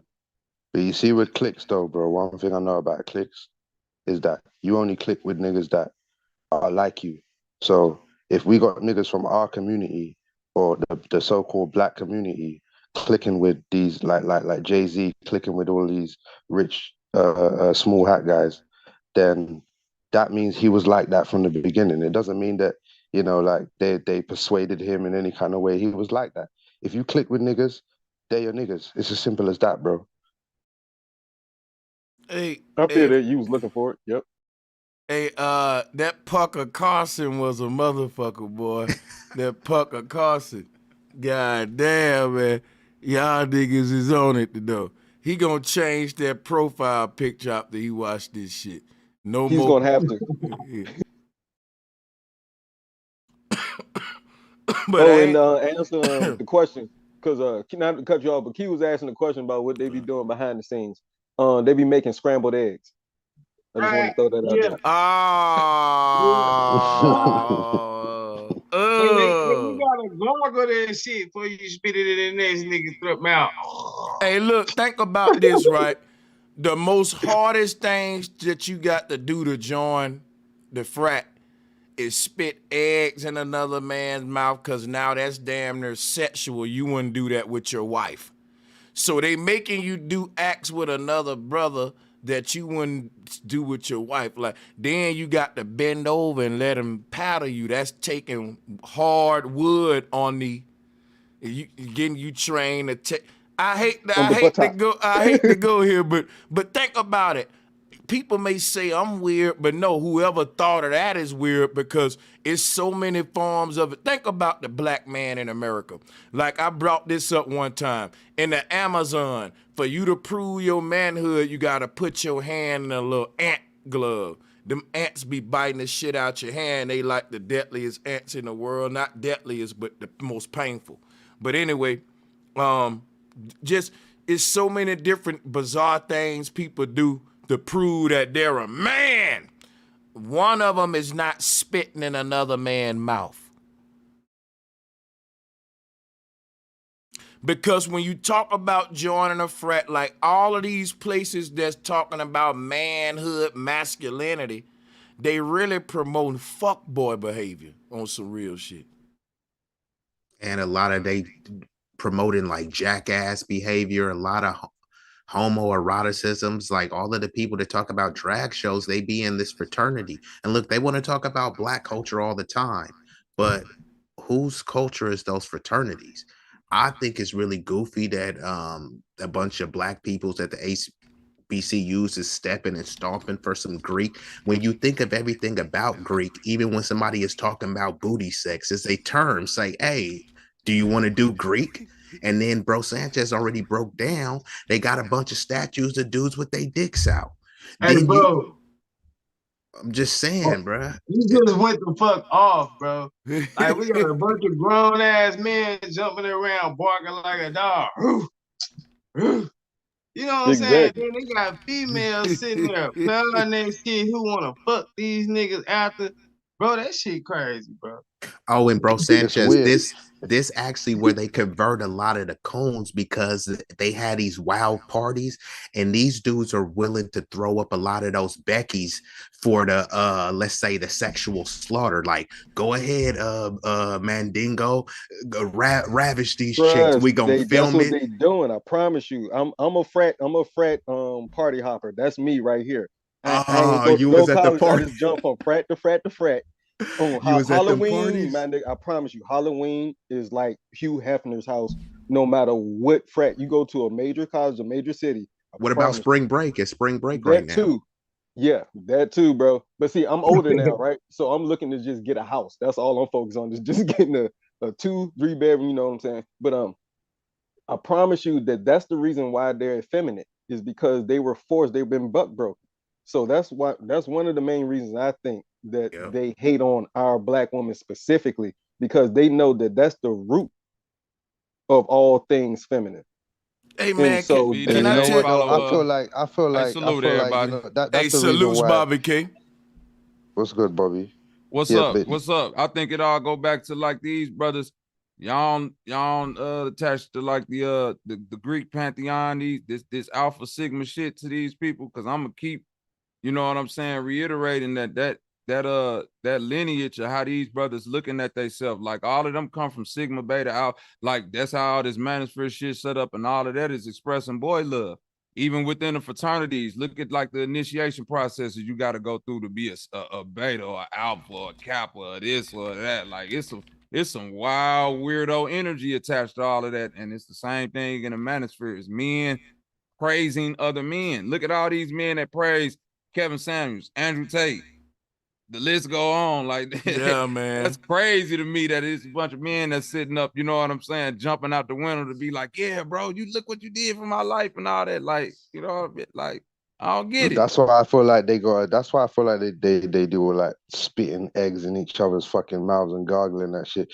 That's why they do all that weirdo shit, because if you're a judge, say like you're a criminal or whatever, you've been convicted for a criminal case, and then the judge is a person that you fucking gargled eggs in his mouth or whatever, you know that nigga's gonna get you off the case. You offer like, that case. Yo, or I'm gonna tell everybody. Hey, you beating that case like how y'all was beating them eggs in each other's mouth. But what he said, damn, bro, this is crazy. Damn, bro. You know you beating that shit out there. You gonna look each other in the eye. You know how when niggas when a real moment happen and niggas connect and we be like, oh, okay, nigga, oh, I see you, nigga. Like, this gonna go back. Oh, remember? Yeah, oh, to spit the egg. Yeah, okay, the egg shit. Yeah. Bro, that's y'all gonna crazy. reminisce off them scrambled eggs. Yeah. I can't let that get out. Yeah, he's off the case. He's off the murder. Yeah. And I just want to say, as disgusting as that egg shit is, it's actually one of the mild things. So they got this violent hazing, and they say where they capturing, kidnapping people, they making people streak, which is walking around certain places visibly in public nude, compelled sexual activity, sometimes with the opposite gender, physical contact, where they paddling, whipping, branding, cutting, labeling, or shaving parts of the body, forced consumption of any liquid. So they'll make you eat 1,000 cheeseburgers, or they make you take 1,000 shots of whiskey. Yeah. But is it forced though, bro? Or no, that make you drink piss, dog. Let be real. These niggas is willing to participate. That shit ain't forced, bro. No, I'm not saying all of it is, but I'm saying there are instances of it being forced. And if it is forced, nobody is going to go against the fraternity. I'm not saying every single instance is forced. I hear that, but I don't know, man. I feel like every nigga that goes through that shit they wanted to go through that shit. They must have known. There's no way that you just want to join a fraternity and you don't know nothing about fraternities and you don't know nothing It's about some people what that's you have to gullible, go through. bro. Yeah, This what it That's is, crazy. Glitch. That's why do you know hold on. everything about Hey, fraternity? Glitch, it's like this. You I dealing would with the never join one, so impressionable I don't youth. need to. No, Glitch, this is what So I'm you don't saying. know anything. At 18, it's a lot of things that's impressionable. So I'm giving an 18-year-old the leeway to say he didn't know. Now, once you get so far into it, you know. But what the brother is saying is that it's certain people that get in there and really be gullible about that shit. And once they get to like door number 2 and they get to being like, whoa, this ain't a part of initiation. It's like, yeah, but you done seen too much. Come get your bitch ass back in that room, nigga. and That's how that go. Yeah, and a lot of times that's how that go. there's incentives too, like, right, like we already got you doing some deplorable or debaucherous things, but now we either gonna hold it over you or we gonna promote you to the high levels of stuff. Like when you see these dudes, it's a lot of mayors, police officers. There was just a chick in San Jose, the police union chief selling fentanyl. So it's a lot of these people that they turn a blind eye to all of this stuff, and then they end up getting promoted to a position. So some people are willing to suck it up and humiliate themselves to get further along. That's why some people say about Kamala Harris. Some people say she slept her way to the top. Some people are willing to do these types of things that are unscrupulous if it's going to further advance their career. What's that? But don't you feel like what's that black lady police chief that was sweeping that shit under the rug within that one unit? Damn, I was just talking about that. I ain't gonna be able to remember her now. What do you know? What state? Do you know what city or state it was? Damn, I want to say it wasn't Chicago, was it? Because that would be Lori Lightfoot, and then in Atlanta, I remember it was Keisha Lance Bottoms. They all done the same thing, to be honest, because it's more about the system than the individual.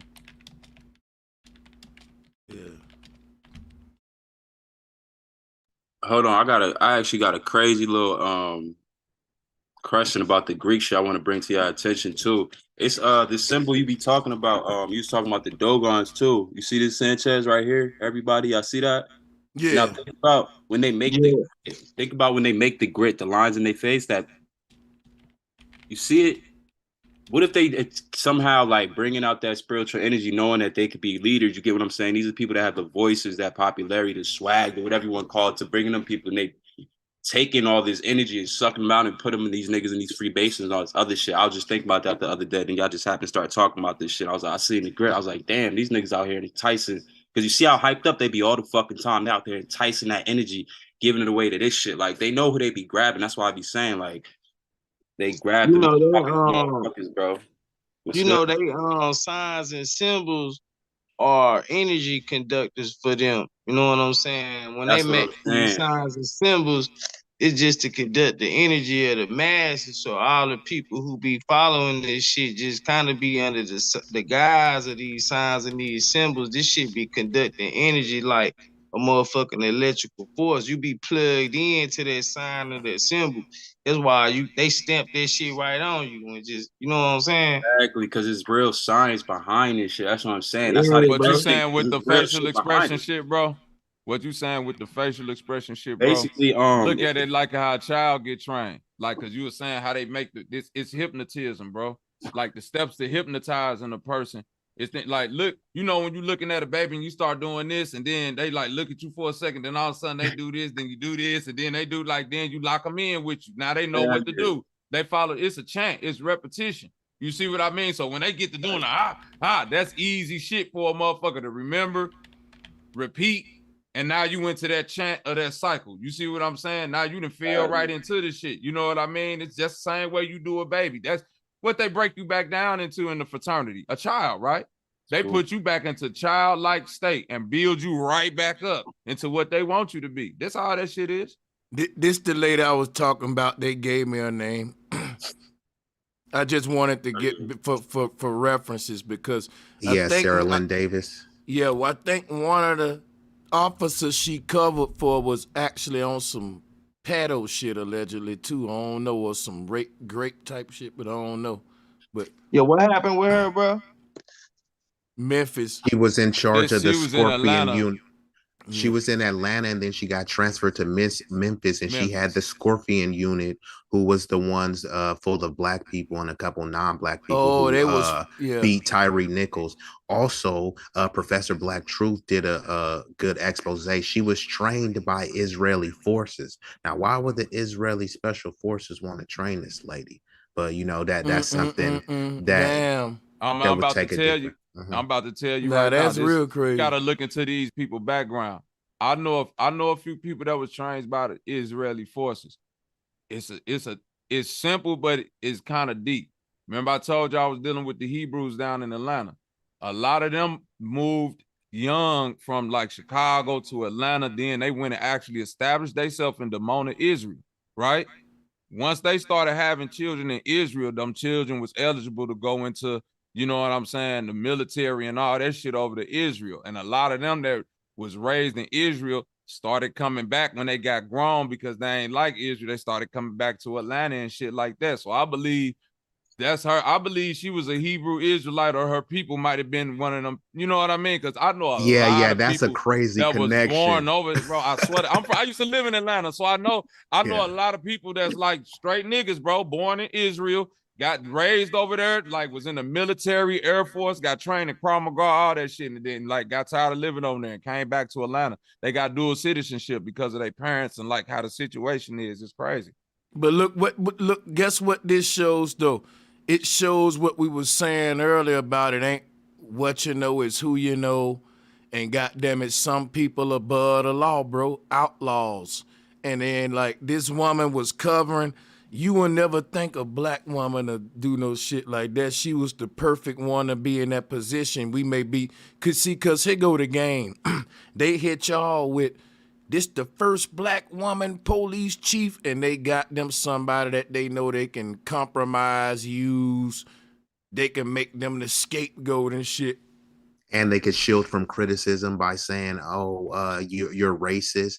And they also give her a double minority status. For one, she's a woman, and two, she's a black woman. So look, we're helping the black community, and this should make little girls aspire to be like her, you know? So it's all a trick bag, definitely a form of manipulation and social conditioning and engineering.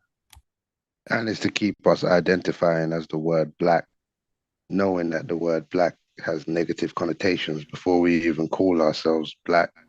You get what I'm saying? Like, that's real shit. The word black, before we even started calling ourselves black, the word black had negative connotations towards it before we did it.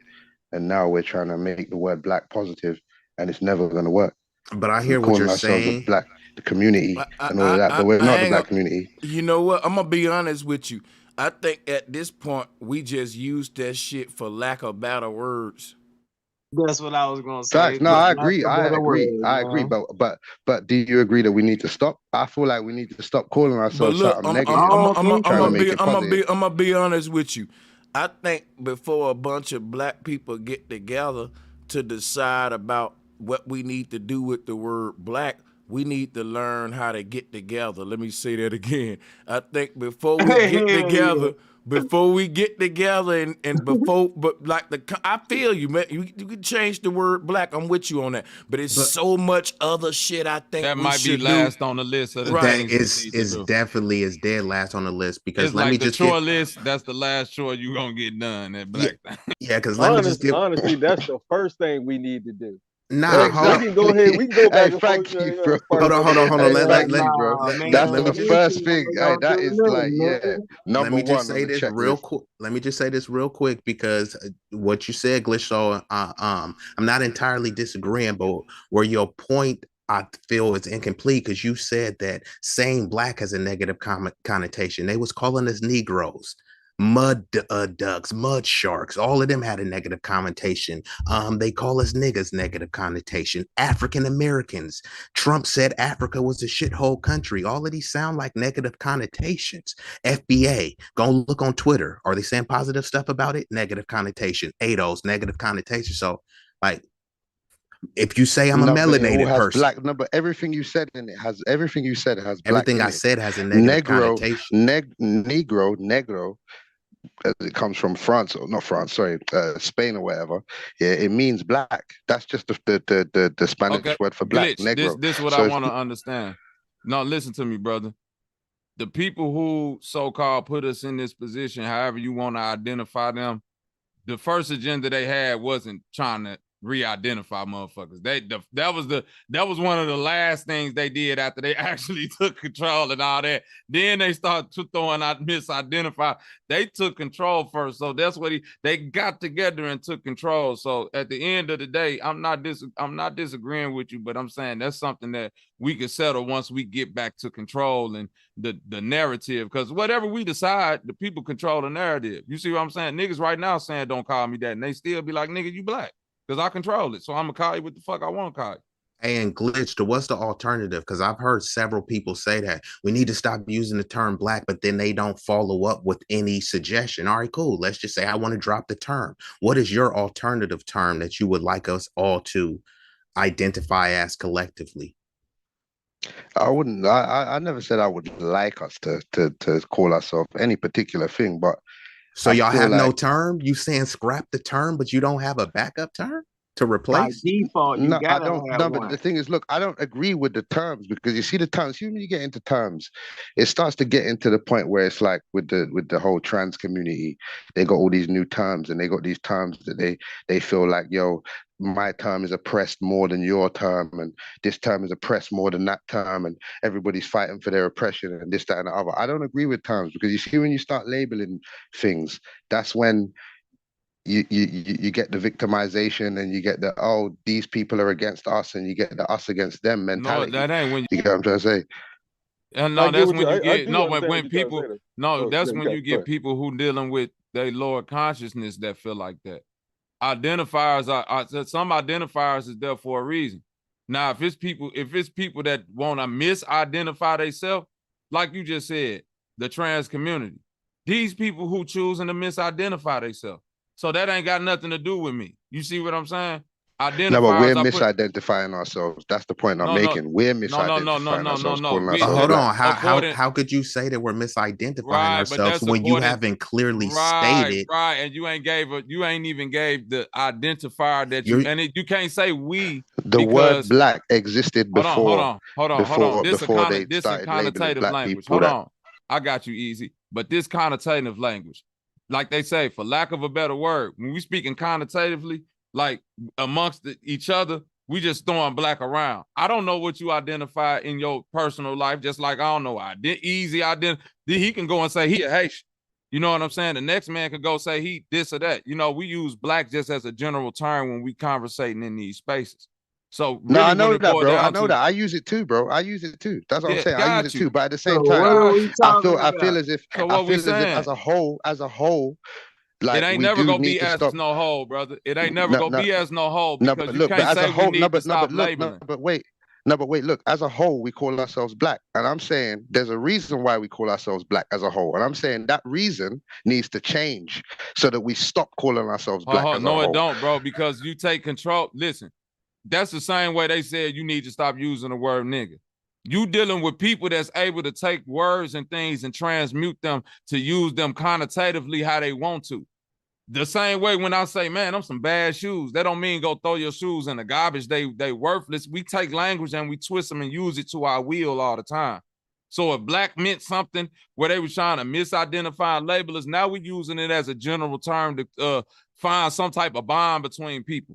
Because I could look at Easy, and depending on where he from, he could say, man, I'm a Cali nigga. I'm a Chicago nigga. That don't mean we drawing lines between each other. We just identifying each other. That way we can know culturally how to deal with each other, so on and so forth.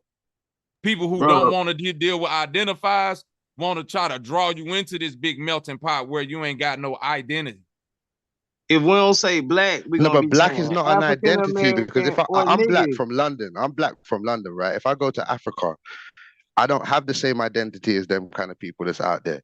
If I go to wherever, I don't have the same identity. So even though I call myself black, I'm not the same as these people whose land I've gone to. Do you get what I'm trying to say? Bro, they So call Yeah, but Africans that's black kind of too, like a though, straw bro. man They argument, call bro, because Africans that's black not a straw too, man bro. argument, well, bro. That's not a straw man argument. the reason why is because when Ukrainians come over here, they're considered white, but then people know that they're Ukrainian. Like no one tries to say, hey, don't call yourselves white. If you look at Patriot Front, they say white nationalism. They don't say American nationalism. They say white supremacy. If they just look at you on The skin value, Ukrainians you don't black, say they're bro. white. Ukrainians say they're Ukrainian. They don't call themselves the Ukrainians in color. They America say call themselves white. They Glitch. identify do, as white bro. when they come here. When the Germans Yes, come they here, do. they're white. When Ukrainians come here, And they're Glitch. white. We And already Glitch, know this this. is something.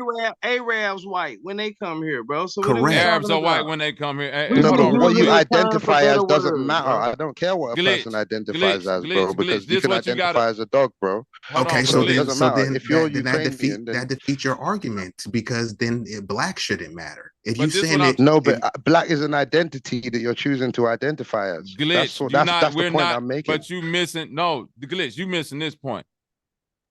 In America, as an identifier, black and white is something that's used on political terms, census terms, paperwork, and all that.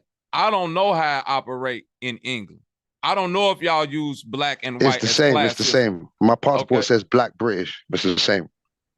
Okay, but my passport don't say black British. why Black don't American. you check other then? Right, that's what I'm saying. You could choose. My passport was like that from when I was a baby, bro. But It's you not can something still that I could choose. check. You Yes, had to you can. renew it at some point, bro. At some point, you can renew and change it to what you want to, bro. Cause you know that they call your skin black. That's what your Hey, how skin about this? known Hey, as, Glitch. bro. Facts and Glitch. How about this? We just gonna call you bruv, spelled with a V, because that's what we really are. It's all one family, right? So forget the color in the crayon box. We all family, bruv and sister. Facts. That's it. I So can fuck with that. I can fuck with that. I know I'll be you good could. with That's, that. so to end this whole little back and forth about nothing. Look, every argument and topic or debate needs to lead to somewhere constructive. With our criticism, it has to be constructive. What's the purpose of this criticism right now? And so let's go ahead and end this. The No, I'm not purpose asking. was That's for. rhetorical. That was rhetorical. Okay. All right. Yeah, but yeah, y'all go ahead. Nah, that was facts. I think we just get these words and shit took out of context because we trying to explain shit in our own way and we're using our own words that somebody else may not like. I think this world's so sensitive right now. Everybody's so microwave. You want to throw some shit in the microwave and get some shit out in 1 minute, bro. It ain't gonna work like that. We cooking and we building. So if we using words that's we got an understanding of that everybody that was engaged in that conversation don't even consider themselves black. Cause I don't on a personal note.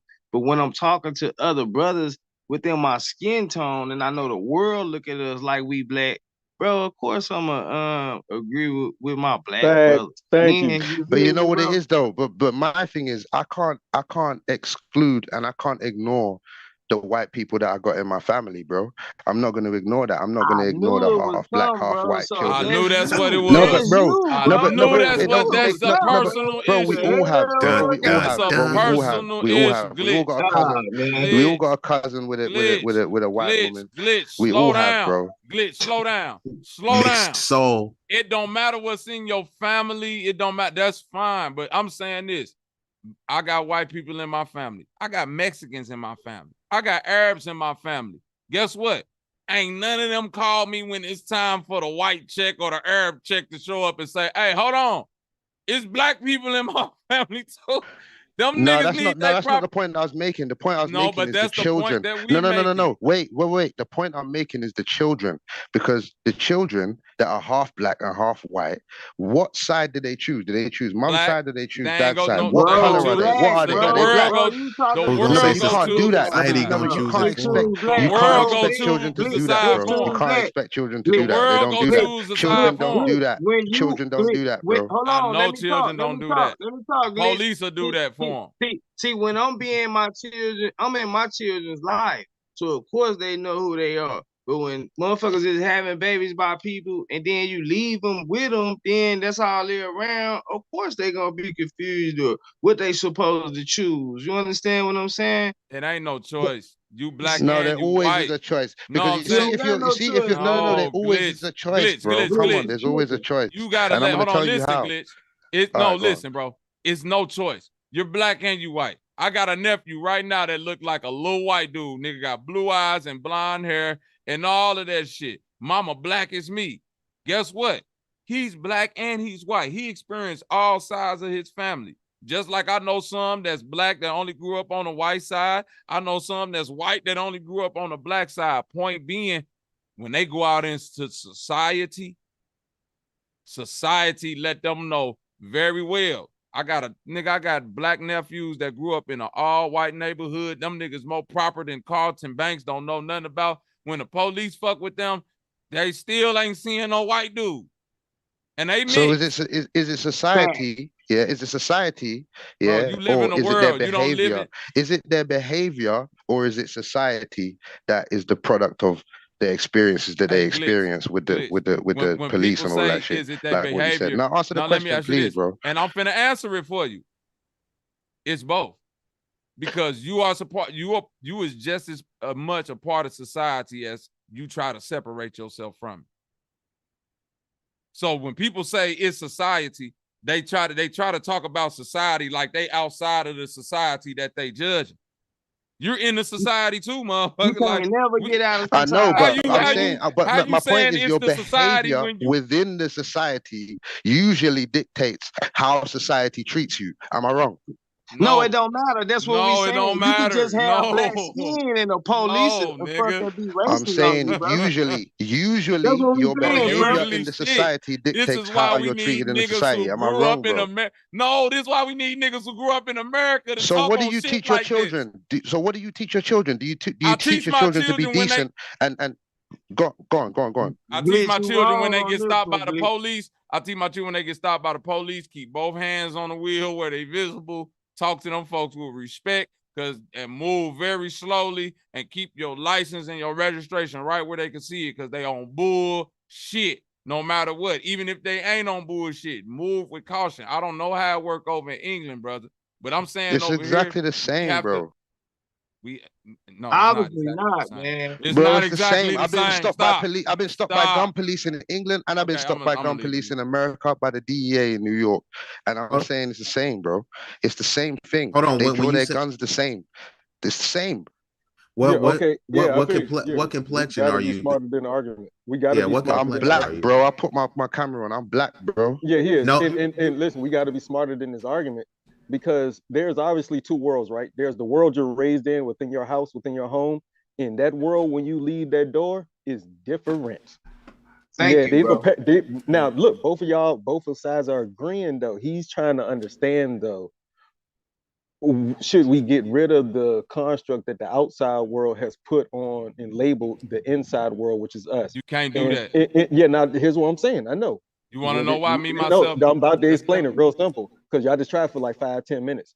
Real simple is you can, but you got to do that first within every home, within every individual first, then the outside world changes. So We that's ain't how you ready change for it people yet. from calling you black. But how that's you the do point that that I was is just where the gonna say, argument me, and myself. the discussion should go, was how do we change that then? That should be the topic. That should be the argument, not going No, back. We gotta no, get no. Man, together I first. My asked that point was our originally. behavior. Our point was how much of it is that we're Y'all black, derailed the and how much of conversation. it is how much of it is our behavior within society. Hold up. Because Come on, I bro. see it Now as you our jumping behavior around from is behavior. First, you went to no, I said that identifying from title. before, bro. Okay, Yeah, and that's part of our behavior. Us identifying and doing all this marching and Black Lives Matter and but all could we this get the kind of term stuff though? I'm is still part of our waiting for the behavior. term. What's the replacement term that we should use, that we could all get on collectively? Give it to Because us you don't now. want No, to but use I'm not the black, leader of Black. Negro. I'm not the Hold leader. up. I'm not the leader. So I'm not gonna. Wait, Go bro. on, Let me get in.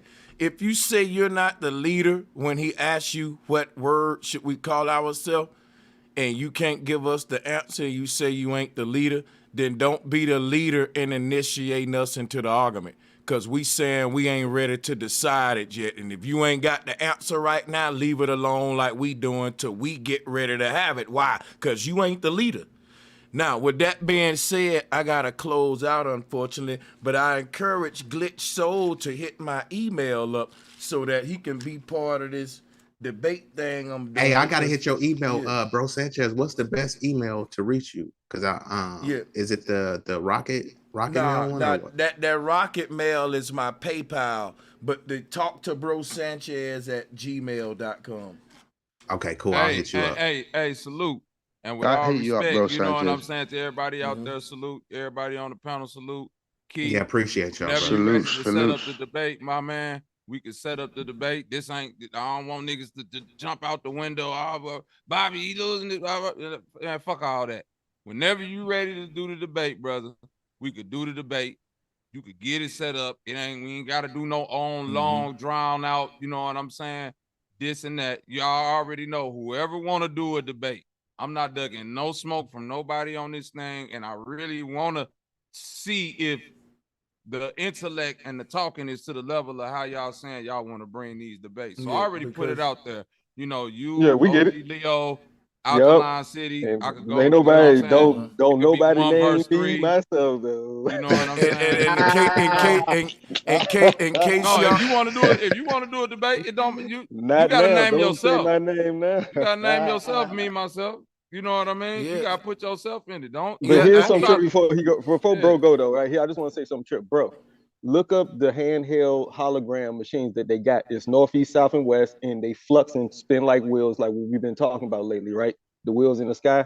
That's what they're using to emit the whole hologram that you can like buy them from Amazon or whatever, right?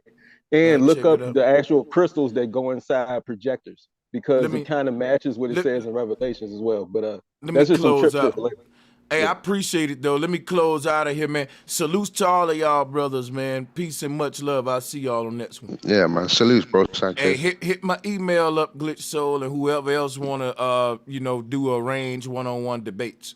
Yeah, I'm gonna hit you. Yeah. Peace All right, and bro. love. Also with these debates, man, you know, there will be an incentive for you doing that, if you know what I mean. And let me also say to everybody that sponsored today's show, I appreciate y'all. If you hit that cash app, I appreciate you. Like I told y'all, the main channel is on strike for 7 days, but it's no biggie. We got other channels, right? The link that's pinned to the top of the chat is a new exclusive download that you won't find nowhere else. It's keep being banned and censored. If you're interested in that, you can click